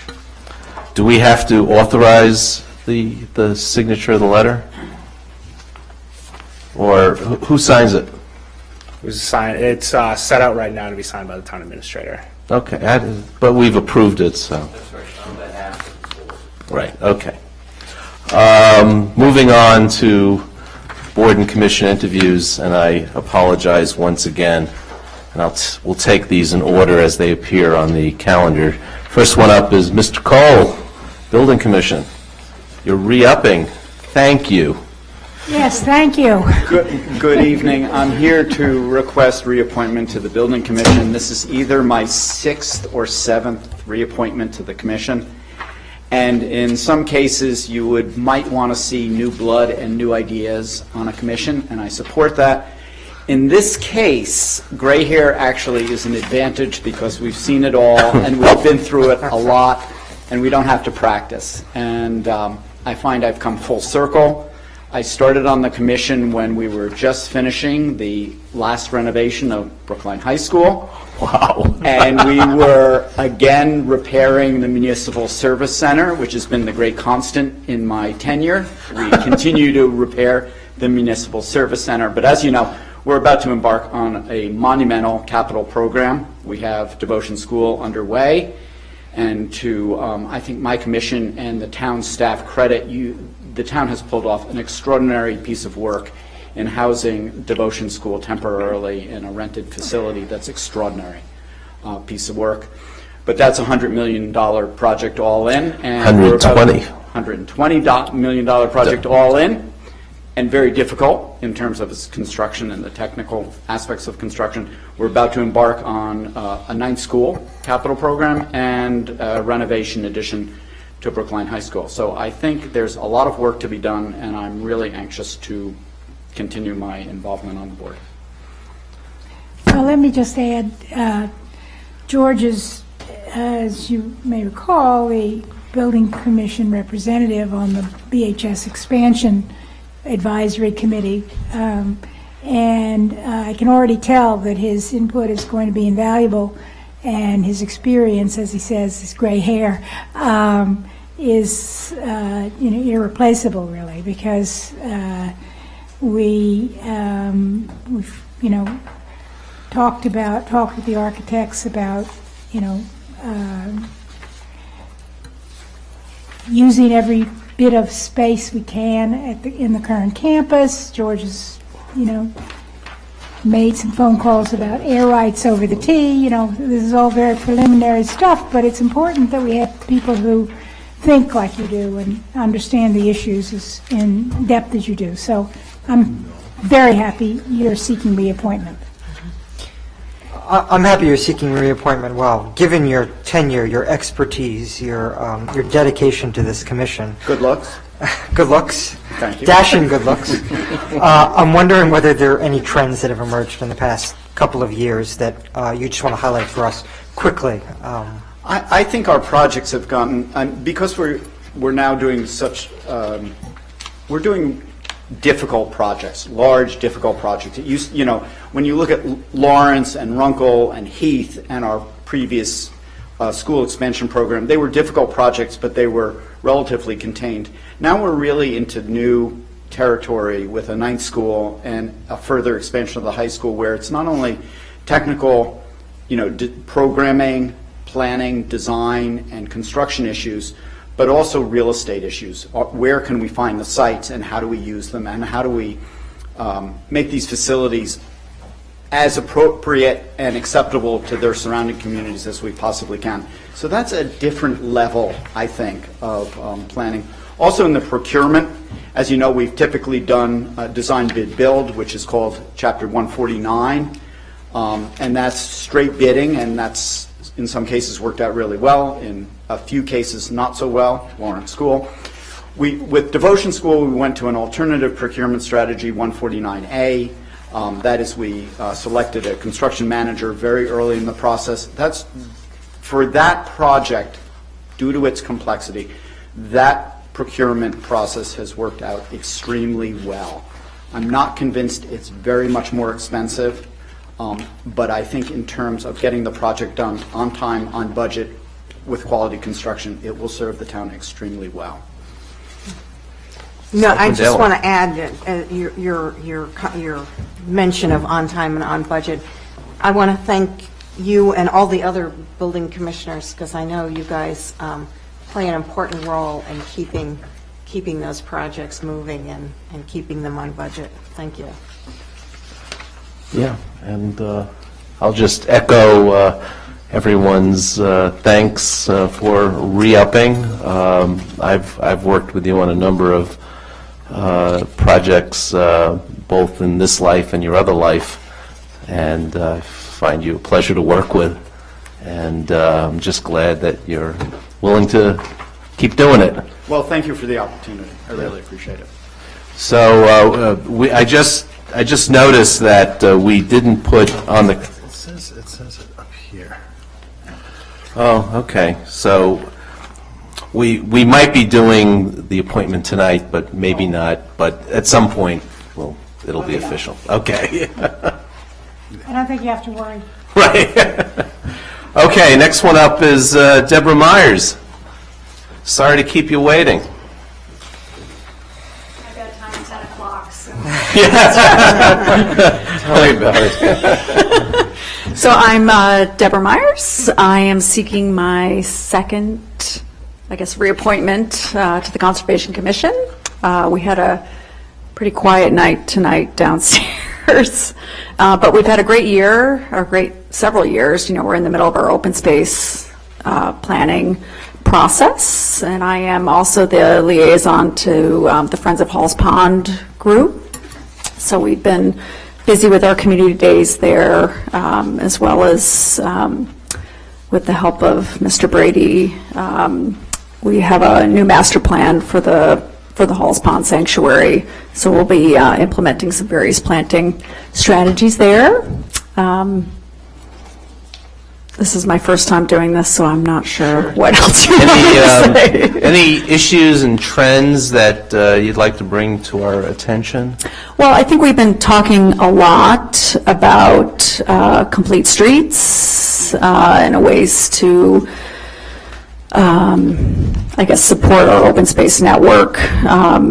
Streets and open space. This is a large open space in Brookline, so ways to implement strategies of sustainability in that realm is big. We've also been talking about the protection of our trees as a trend, just thinking about different ways we may or may not enact ways to protect them.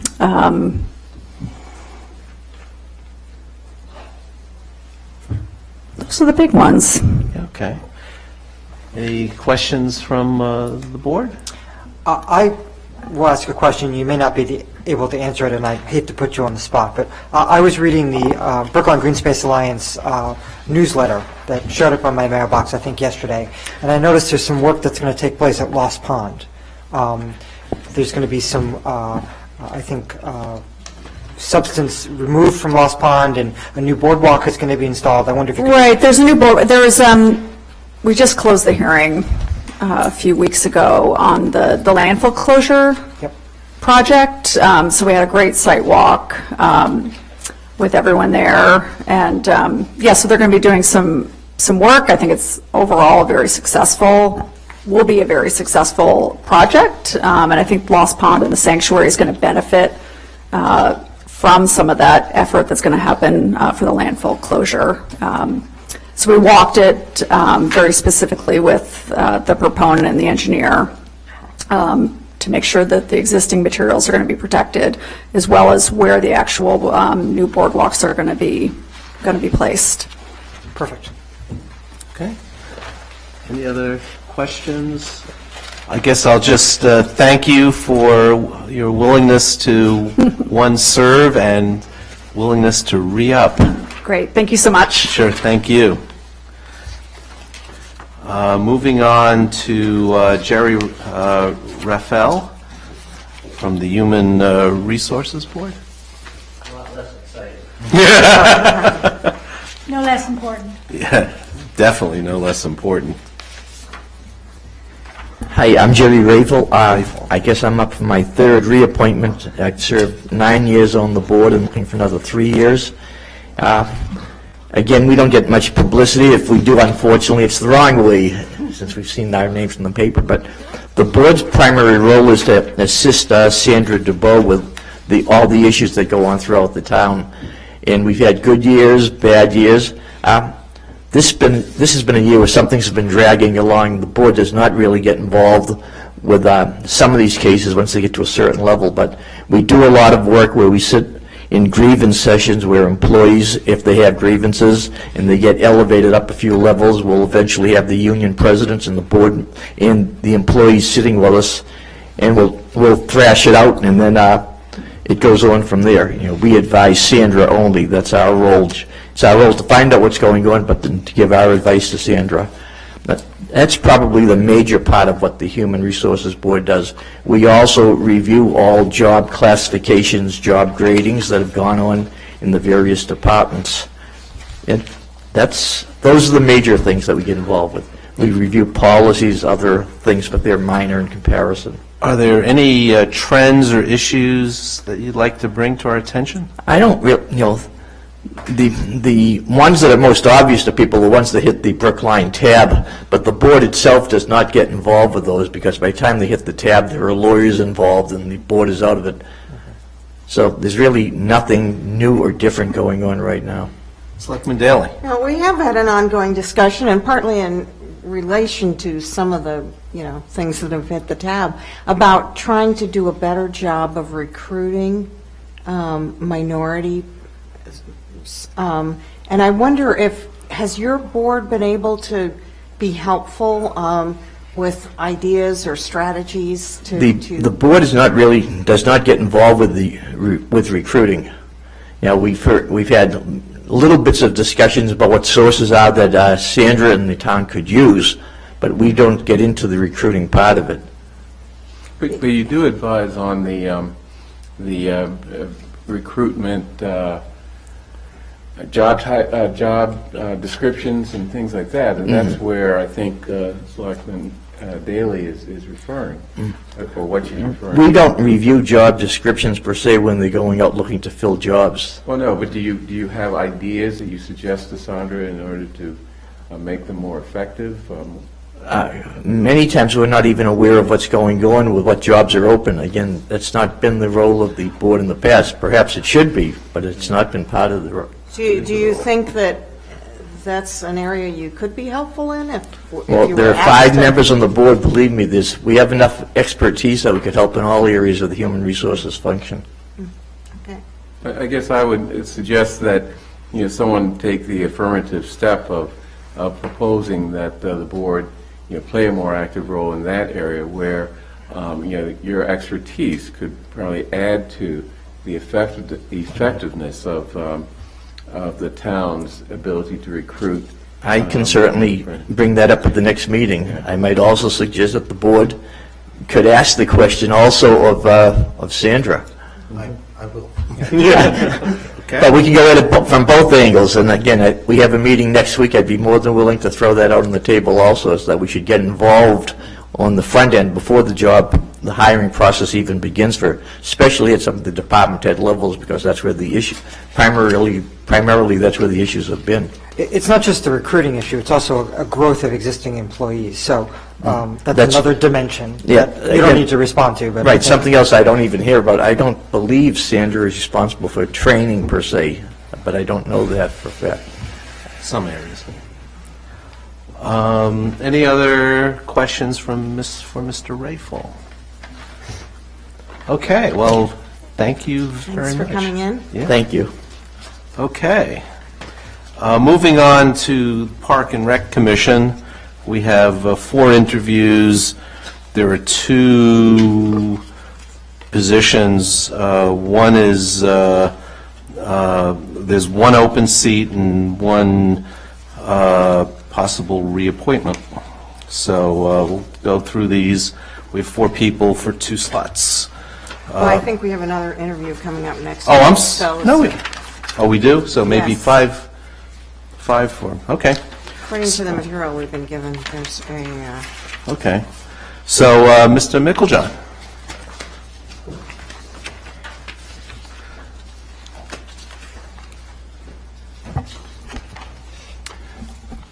Good evening. Randolph Micklejohn from Cypress Street. I looked at my notes and I saw that I had appeared before the board in 2011 seeking appointment to this same commission, so I hope you'll take that as a sincere level of interest that I'm back after 5 years. And if you sign my materials, I've most of my town affairs public involvement has had some kind of open space or environmental orientation, and I've tended to be involved in things for 7 to 10 years: Solid Waste Advisory Committee, Friends of Halls Pond, Conservation Commission, Lincoln School PTO Landscape Committee, all of these things for about that stretch of time, and I'm basically looking for the next one. I guess what I would point to is that I like to find ways to get things done that are lasting and useful and important in the community. I was one of the authors of the wetlands bylaw, which town meeting passed several years ago before I got into town meeting. I developed the sanctuary signage, which you see at Halls Pond, which is now spread to Skyline Park and Lost Pond. I wrote the management plan as the Friends of Halls Pond representative, what Deborah Myers was just referring to, for the ongoing coordinated work between the Halls Pond volunteers and town staff and other community volunteers. And I think one of the things that I'm happiest about was that I created a gardening program at Lincoln School, which over the course of several years working with the 2nd and 4th grade teachers, we developed a curriculum whereby kids would, as an extension of the math and science observation programs, would go out and learn to garden at school, hands in the dirt, planting dead fish down in the holes, things like that. And I'm really happy to say that program is still running 6 years after my youngest kid graduated from Lincoln. And I think for me, one of the important transitions from conservation to parks is that I'm more interested in involvement in open space where people are included. The Conservation Commission is terrific, and it's an important resource to protect. But what I think makes Brookline a successful urban community in many ways is that we have these high-quality, interesting public open spaces where people can meet each other, do real stuff with their hands, let go of computers, and figure out how to be good neighbors together. So that's the kind of thing I'm interested in working on in Park and Rec. I'm, of course, an active user of all the parks in town. I have a fair amount of experience in different types of town groups and agencies, regulatory bodies, and so on. And if I may say so, very good relations with the staff on the 4th floor. So let me, the Park and Rec is going to be a big player in the 9th school planning. And I guess one of the issues is going to be forging partnerships between the schools and Park and Rec. And how do you feel about that? And there might be opportunities to improve facilities, and there will certainly be opportunities to share facilities. So can you speak to that? Yeah, I mentioned this briefly in my letter of interest. The way that I think about this is beyond being an advocate for good open space. I think that's like being an advocate for clean drinking water or something like that. What I'm an advocate for, and I think I can do effectively, is engage competing groups over the overlapping use of the only resource we've got. They're not making any more land, and I see a lot of potential for a thoughtful, organized process that looks directly at what these places are as physical resources, how programs can run. I mean, look at things like the program for coordination of children's daycare, scheduling in the parks. That's the kind of thing you have to figure out. And I'd be interested in being involved in that on a larger scale with institutions like the schools. Selectman Daley? Yeah, my question was just, I saw that you had at least 1 year of coaching soccer, and you were friends of Brookline Rowing. So what's your experience with the recreation side of things?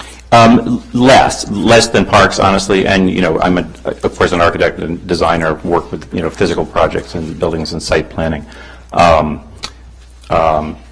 where I would say I have more to learn, but I'm pretty confident about that. Went into the Conservation Commission not really understanding state law about wetlands, and I read our bylaws, so I think I'll enjoy learning about that. I'd just like to mention that, Parks and Rec is going to be a big player in the Baldwin project, but also in the BHS project, because the BHS campus involves a lot of the pool building, which is under the control of Which is a recreation building, right? But also the Tappan Street Gym, which is utilized very heavily by recreation. So I think it is an important concept of this idea of how the various parts of the town collaborate.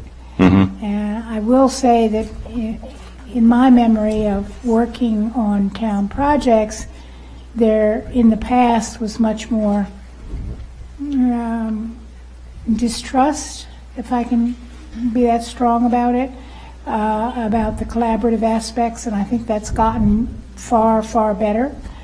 What do you see as the role of Parks and Rec in terms of when you don't, you think it's very different when you don't actually control a building, or when you just have very heavy use of it?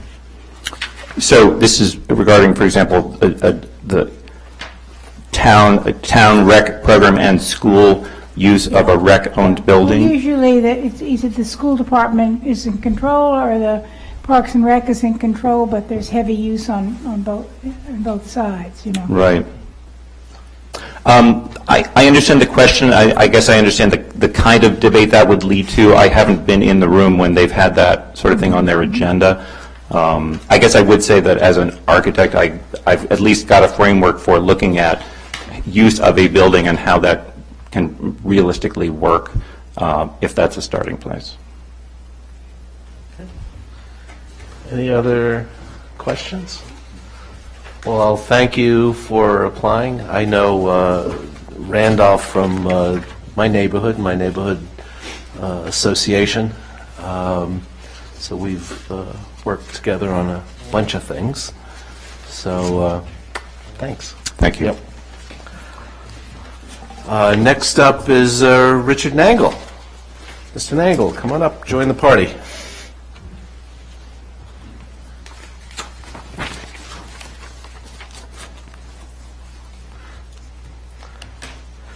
Tell us about yourself and your interest in the commission. I live in an interesting part of town, as you know. I am near the golf course. I'm near Dane Park. I'm near Sewell. And in my precinct as a town meeting member, I represent Lars Anderson and Skyline Park and Lost Pond. It's a heavy burden, but I've carried it. But it's difficult to be a town meeting member in my precinct and not understand the importance of all of these parcels to the community, and how important it is as a precinct 15 town meeting member to make sure that all of these are used well and that they're respected and preserved. My family owned a very large tract of land in the 19th century. Over the years, after selling off pieces of that, parts of that land became what we now know as the Putterham Golf Course, Dane Park, Paul Fireman's property, Pine Manor College, and the Country Club. It was a large piece of land. My blood is in that land, and I care deeply about it. I've been a newspaper reporter for many years, as many of you know. I worked for the Worcester Telegram for a long time, and moved on to work for the state in a public relations role with the Department of Children and Families, and then with MassDOT Highway Division, and then with the Registry of Motor Vehicles. More recently, I'm working as a reporter for the Worcester Sun, teaching journalism at Emerson College, and editing a scholarly nursing journal. Over this time, in my reporting career, especially reporting on central Massachusetts, we have so much here. We almost live in a bubble. We really do live in a bubble. When I hear the talk about the 40Bs and the strain that it's putting on the community, the loss of the green space, the streetscape issues, all of it, it makes it more and more important that we protect our open spaces, because our forefathers who did this 100 years ago or more were very forward-thinking, and they gave us a real gift, and we should preserve that gift for ourselves and for our children, our neighbors, and also for the people 100 years from now. To give you an example of something that I was involved in that I think shows you where I'm coming from on these issues, those of you who know what Dane Park looked like 15 or 20 years ago know that it was not in very good shape. It was a pretty tough place, and it was a tough place to get through, and there was limited access to it. Some people in my neighborhood came together and formed a friends group, and they decided to build some trails. In order for those trails to work correctly, I had to sign off on a trail that would literally go right next to my property for maybe 50 yards along my property. And I signed off on that. I didn't have to. If I didn't, that trail probably wouldn't have been built, and I think the town probably would have respected my privacy. But I felt that the privacy that we had was worth giving up in order to make that trail work, in order to make Dane Park work. And now I think it's an absolute gem. That's an example of the kind of civic mindedness that I would bring to this board for all of our properties all over town.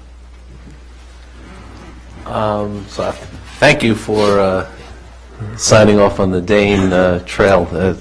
Dane really is a gem. I had never visited Dane until probably last year, and I was walking around, and it's quite lovely. Probably looking right at your yes. house. So I'm looking right back at you. Yeah, could have waved. So I guess I'll ask the same. I'm going to be asking the same question to all the Park and Rec applicants. Park and Rec is going to be a big player not only in the 9th school but also in the high school. So what are your feelings about partnership and joint use agreements and things of that nature? You know, I think that that's a fair question. It's especially a fair question to ask me. I think the Park and Rec should work in good faith with the town and with the school department, and I certainly would not do anything to, you know, to upset that apple cart. I don't think that it would be right for me to do that, and I wouldn't do that, and it's not my reason for running. Questions from the board? Selectman Daley, then Selectman Green. Yeah, well, I noticed you mentioned on your application that you were interested in supporting the youth recreation programs, and you mentioned senior programs, bocce. Frank Caro has been pushing for some bocce in town for a while. Excellent. But what have you had any involvement with any of the recreation programs prior to this? I have. I've been a youth soccer coach, which is always fun, especially in a league where they don't keep score and they don't have standings. And you know, I remember one of my teams, the kids said to me, "Coach, you know, we know we're not supposed to keep score and we're not supposed to have standings, but we were terrible last year, and this is what our record was, and here was the score of our games." And I said, "Well, you know, we'll just keep everything under wraps. We won't admit that we're keeping our own standings and our own scores." And they enjoyed that. So I very much enjoyed coaching soccer. I don't do it anymore. I've been very much involved with the golf course, as I think some of you know. The golf course has an absolutely fantastic youth program. What happens is these kids come in and they're playing at a young age, and they grow up playing on that golf course, and then they go and they play in the club championship and they beat me. So, you know, so I have a very close relationship with it. The high school team plays there, and I think that's great, but it also has a tremendous senior program. There are a lot of Brookline seniors who play that golf course, and I want to see that continue to happen. It's a fantastic resource for them. Selectman Green. Yeah, you mentioned that you would support cooperative work between the schools and the Parks and Recreation Commission. Not everyone in this town would agree with you on that. How would you articulate your position to those who would disagree with the need, the real importance of that type of a relationship? Well, like I just said, with the golf course, the high school team plays there. That's a very important part of it. But you're talking about shared facilities, like what could happen at Sewell and that kind of thing, and I think there's plenty of room for both these sides to work together. There's no reason for animosity.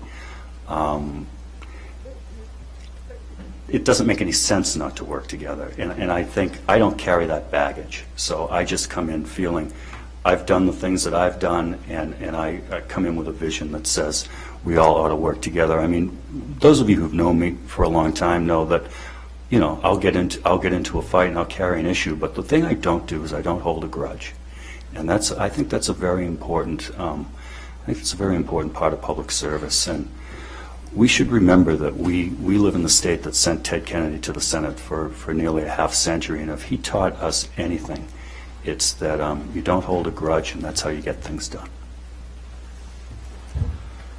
Any other questions, comments? Okay.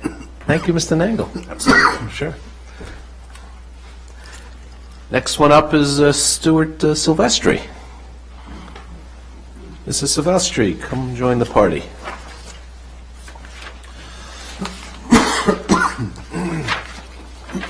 Well, good evening. Again, my name is Stuart Silvestri. My wife and I have been living in Brookline since '92. We first moved here to 1110 Beacon Street, right near Halls Pond, and that was my first, back in the mid-'90s, my first involvement with the Parks Commission. And then we subsequently bought a house just down the street here on Thayer Street behind the police station, and had 3 kids, sent them through, they're all Pierce kids, and they're all BHS kids. 2 are now off to college, and we have 1 remaining at the high school. And over the years, I have been involved with coaching soccer, I've been involved with coaching baseball, I've been involved with on the board at Brookline Youth Baseball, and I've been involved with starting and running a middle school baseball program for kids and the goal there being to transition kids from Little League to high school, so that middle school year, working with those athletes. I then went on to be one of the co-presidents of the Brookline High School PTO for several years, and cycled off that just 2 years ago.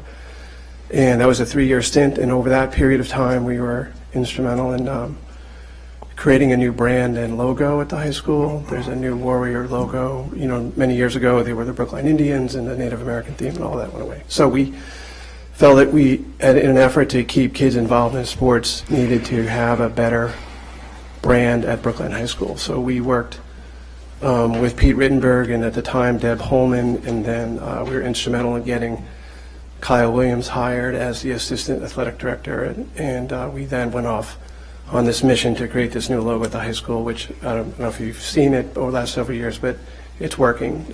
Athletic enrollment at the high school is up. The kids are wearing their gear all over town, and we're happy to see that. And so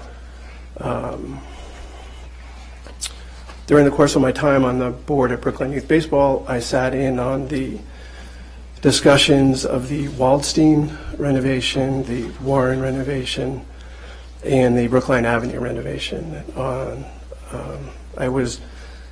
I never participated in the design review committee, but I certainly went to many meetings with John Bain and Dan Lyons, and I do know everybody at REC with Lisa and Aaron, and I've participated in the design discussions on various projects over the years, and find myself going to meetings that I know there's no athletic component to.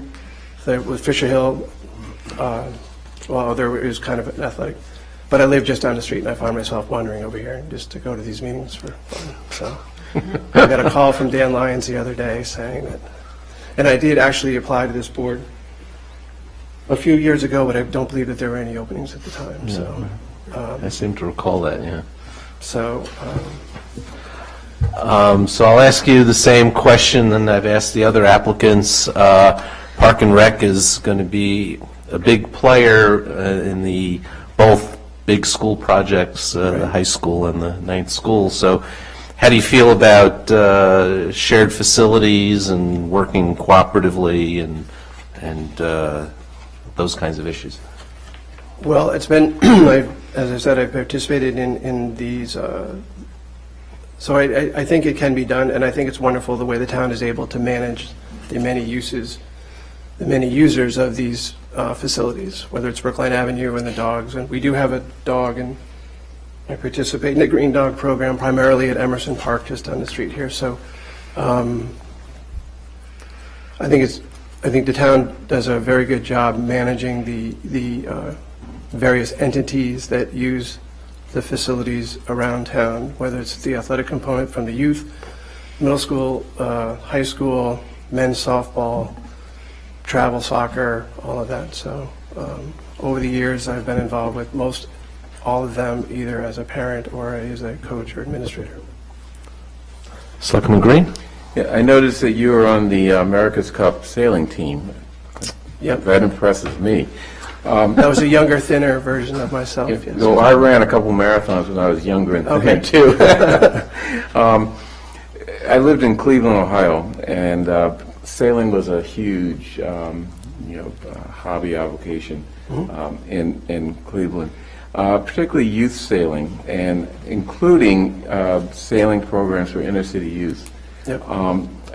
I assume that we have sailing, programs here in the Boston area. I'm not aware of them because I don't sail. So I was wondering, what type of ideas do you have in that area, making use of your experience to... Sure. So the community boating down on the Charles River next to the Longfellow Bridge, there's a fellow named Charlie Seckel who's the head of the board there, and I participated with him many years ago in the development of and the expansion of their program as a guest sailor kind of thing. I never really had an official title there, but they had an annual event, a big fundraiser there, and I brought many of my more popular sailing friends there to help drum up sailing there. So their program is available to kids of Greater Boston for $1 a year, it was $1 a year for many years, and now they're asking for a little bit more money. But in addition to that, Brookline High School has a sailing team, and my daughter participated in that. She's now sailing at the University of Michigan, and she coached the sailing team here in Brookline High School last year. So they have done they've done a very good job with the sailing program at Brookline High School. My son is going to be the coach this coming spring. Oh, cool. Very good. And so,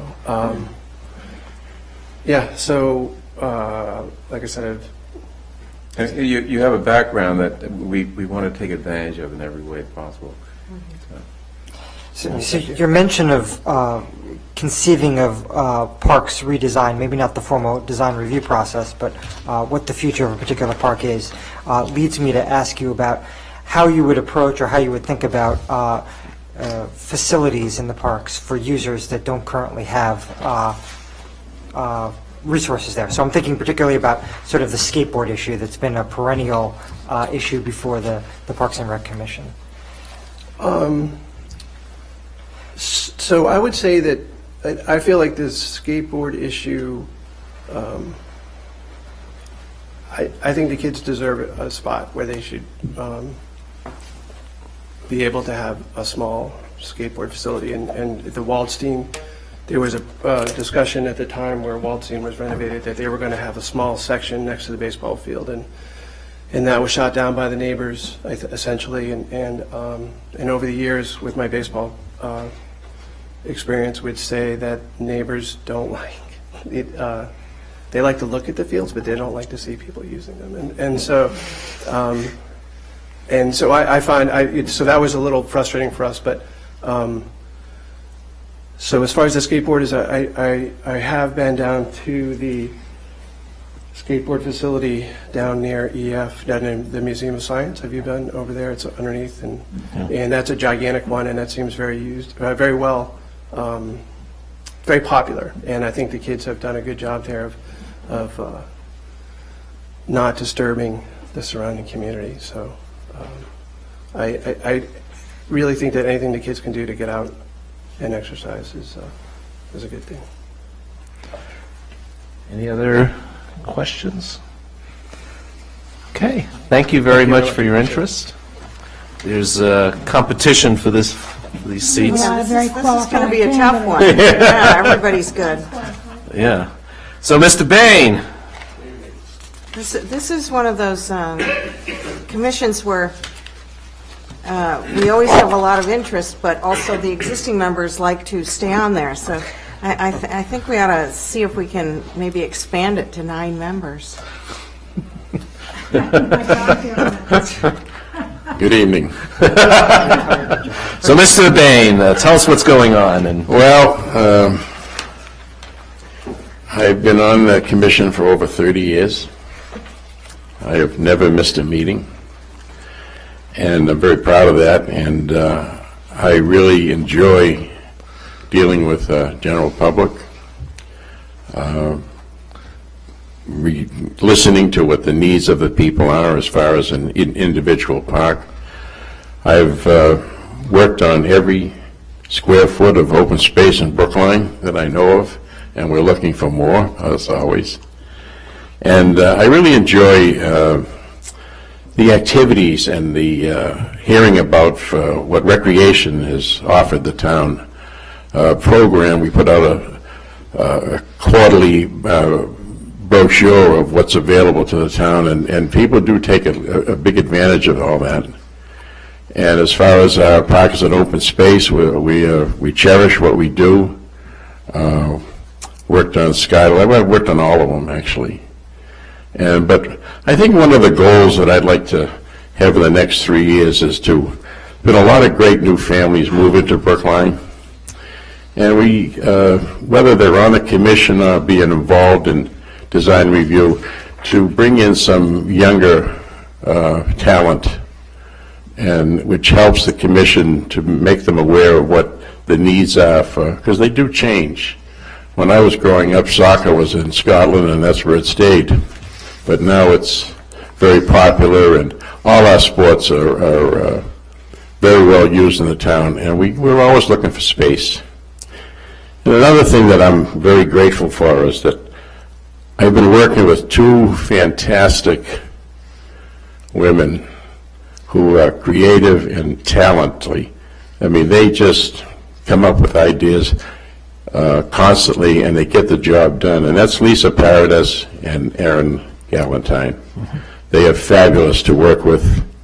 They've made all of us look very good, believe me, over the years for their expertise.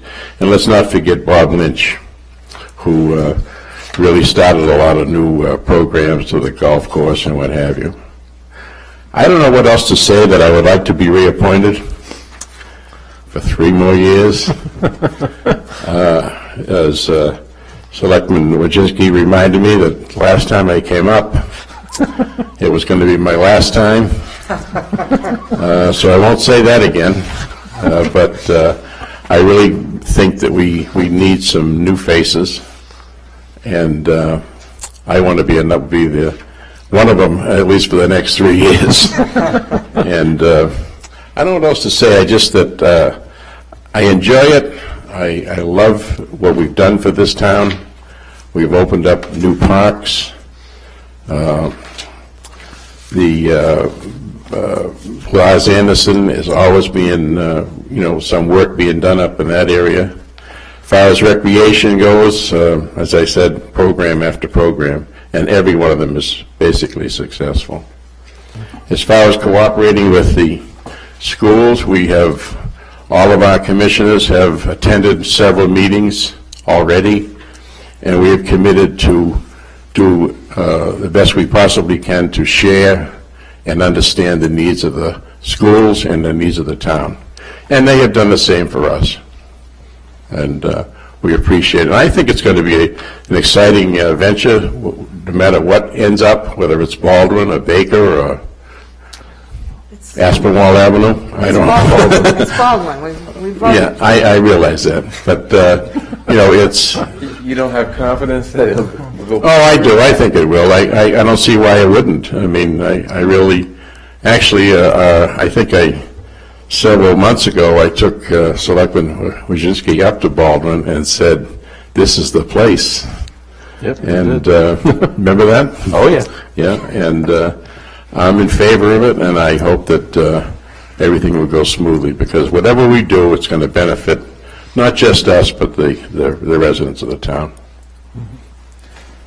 Well, you preempted my question, so I'll turn it over to the board. I want to compliment you, your colleagues, and through you, Lisa Paradis, for crafting a recreation department that focuses on all citizens in the town. I, maybe naively, used to think that the recreation department was really for just the youth in the community. And I got the pamphlet, the quarterly pamphlet that you referred to earlier in your remarks, I think yesterday or maybe the day before. And as I was thumbing through it, I noticed that there's programs in the recreation department for seniors and for young professionals and adults. And I think it's great that this is a department that tries to give something, provide something for all members of the community, not just those of the younger ages. Yeah, we've always said that we serve everybody, and our department is very unique and special. And we welcome new programs from youth right up to senior citizen. Selectman Heller? Well, I kind of started the ball there on the issue of the relationship between recreation and school department. I've been thinking about it a lot because I can recall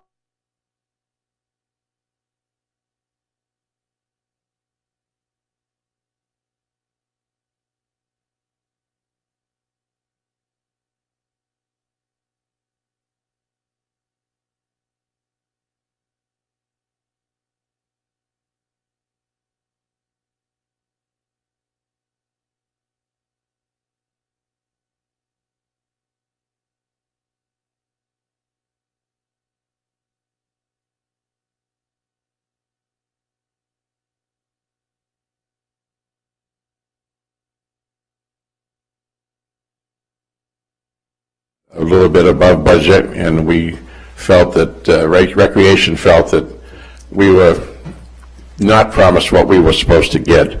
But over a period of years, little by little, we've get into the Tappan Street building, and we seem to be very good relationship with the high school. In fact, recreation gives the Brookline High School first choice of everything we have, and that has been a policy that we've kept up, and I don't really see any tension at all coming forth as far as the night school. You know, I do think that it's important to maintain that collaboration, and you know, whether the Parks and Rec technically own the building, or whether the school department owns the building, we all need, you know, we're working together to share it. I'm not sure it makes that much difference if we can work out our needs.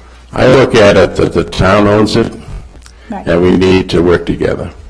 Good. And share it. Share the road.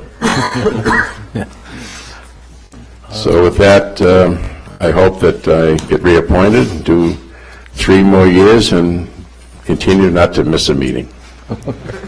Any other questions from the board? Okay, thank you, Mr. Bain. Thank you. And last one up tonight, I'm sorry to say, and I apologize, Mr. King, for running as late as we are. This is for the Preservation Commission. So I'm David King. I'm chair of the Preservation Commission. I have gray hair like Mr. Kolb, not as good looking.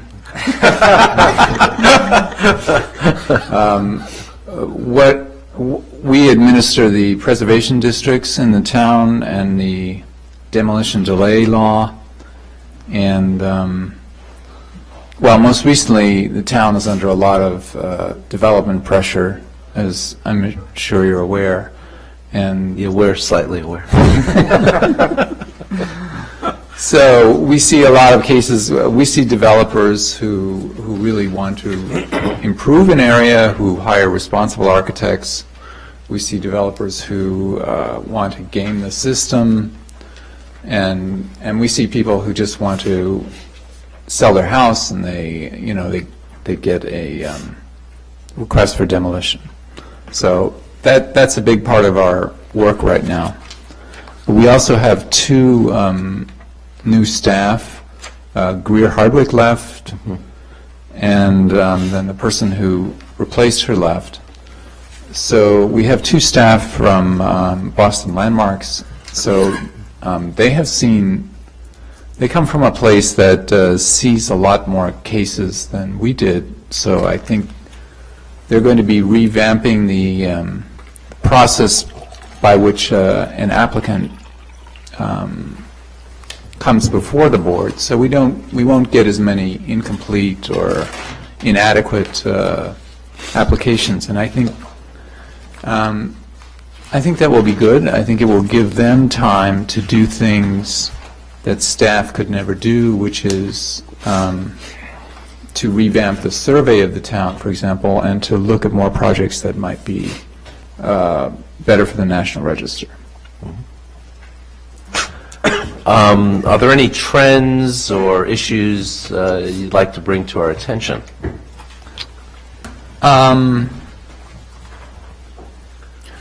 Well, I think, we had a retreat this summer, and we looked at a couple of neighborhoods, and one was around Lyman Street, and one was Yarmouth Street.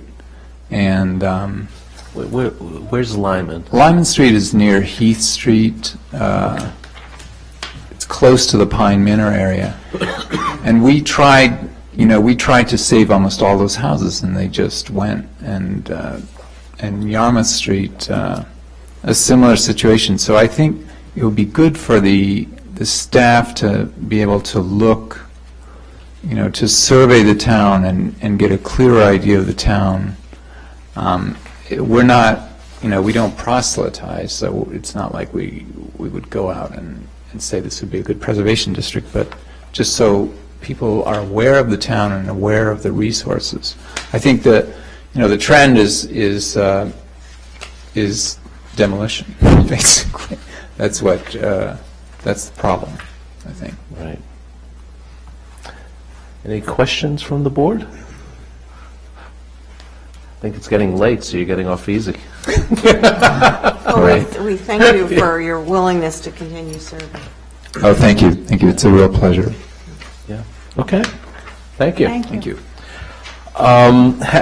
Do you feel, Mr. Kleckner, that we have sufficient notice on the calendar to vote the reappointments for the Building Commission, Conservation Commission, Human Resources Board, and the Preservation Commission? I do. Okay, so what I'm going to propose, if we feel comfortable, is that we vote those boards. That would be Building, Conservation, Human Resources, and Preservation. We haven't completed the interviews for the Park and Rec, and I think we need to think about... Can I just ask, sir, were you here for an interview? Because I don't think we have any more. Oh. I came earlier for the 40B. Oh, okay.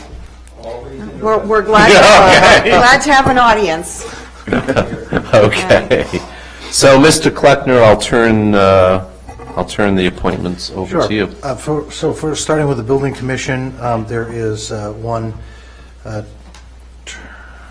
There's two up, but we're not interviewing Ken Kaplan until next week. I see. So I think it would be appropriate to reappoint George Cole at this time because there are no other applicants for the position. So I will put out George Cole. All those in favor? Aye. Reappointment. Now on the Conservation Commission, same situation there. We have Deborah Myers, who has his term expiring. You interviewed her this evening, and there are no other applicants for that position. So I will put Deborah Myers' name out there. All those in favor? Aye. Moving to the Human Resources Board, Jerry Raphael, his term is expiring, seeking reappointment. As you know, you interviewed him earlier this evening. I'll put out Jerry Raphael. All those in favor? Aye. And then moving to the... Can I just point out that it appears that two people's term was up last year, and I'm wondering on the Human Resources Board, and are they interested in being reappointed? So we should just check on that, because it appears that two people have been holding over for a while. I think that could be a typo. I definitely recall Lori Cawthorn coming before us. I will check on that. Okay. And then, on the Preservation Commission, I also noticed that there is Wendy Ecker's term is expiring, and Kristen Gamble-Bridler as an alternate member. Do you recall whether we've interviewed those individuals? We haven't interviewed them this year, I recall. Yeah, I'll find out about that. Interviewing them in the far past. But as it turns out, there are no other applicants for these positions, so I would suggest that David King, who you just interviewed and his term expires, would be appropriate for reappointment this evening. So let me put out David King's name. All those in favor for reappointment? Aye. All right, very good. Okay, and the last item is an additional appointment for the Building Committee for the ninth school at Baldwin. Yes, we had originally talked about Mike Sandman doing it, but he turned out to have a conflict with the time his duties as a grandfather did not allow him the time that we've kind of settled on, which was a good meeting time for everybody. So John Doggett has agreed to do it, and he's a very conscientious member of the advisory committee, so I think he'll be an asset. Yeah. So I'll move appointment of John Doggett of the Advisory Committee to the Building Committee for the ninth school at Baldwin. All those in favor, please say aye. Selectman Daley? Aye. Selectman Franco? Aye. Selectman Heller? Aye. Selectman Green? Aye. Chair votes aye. And that concludes our business for tonight. Thank you.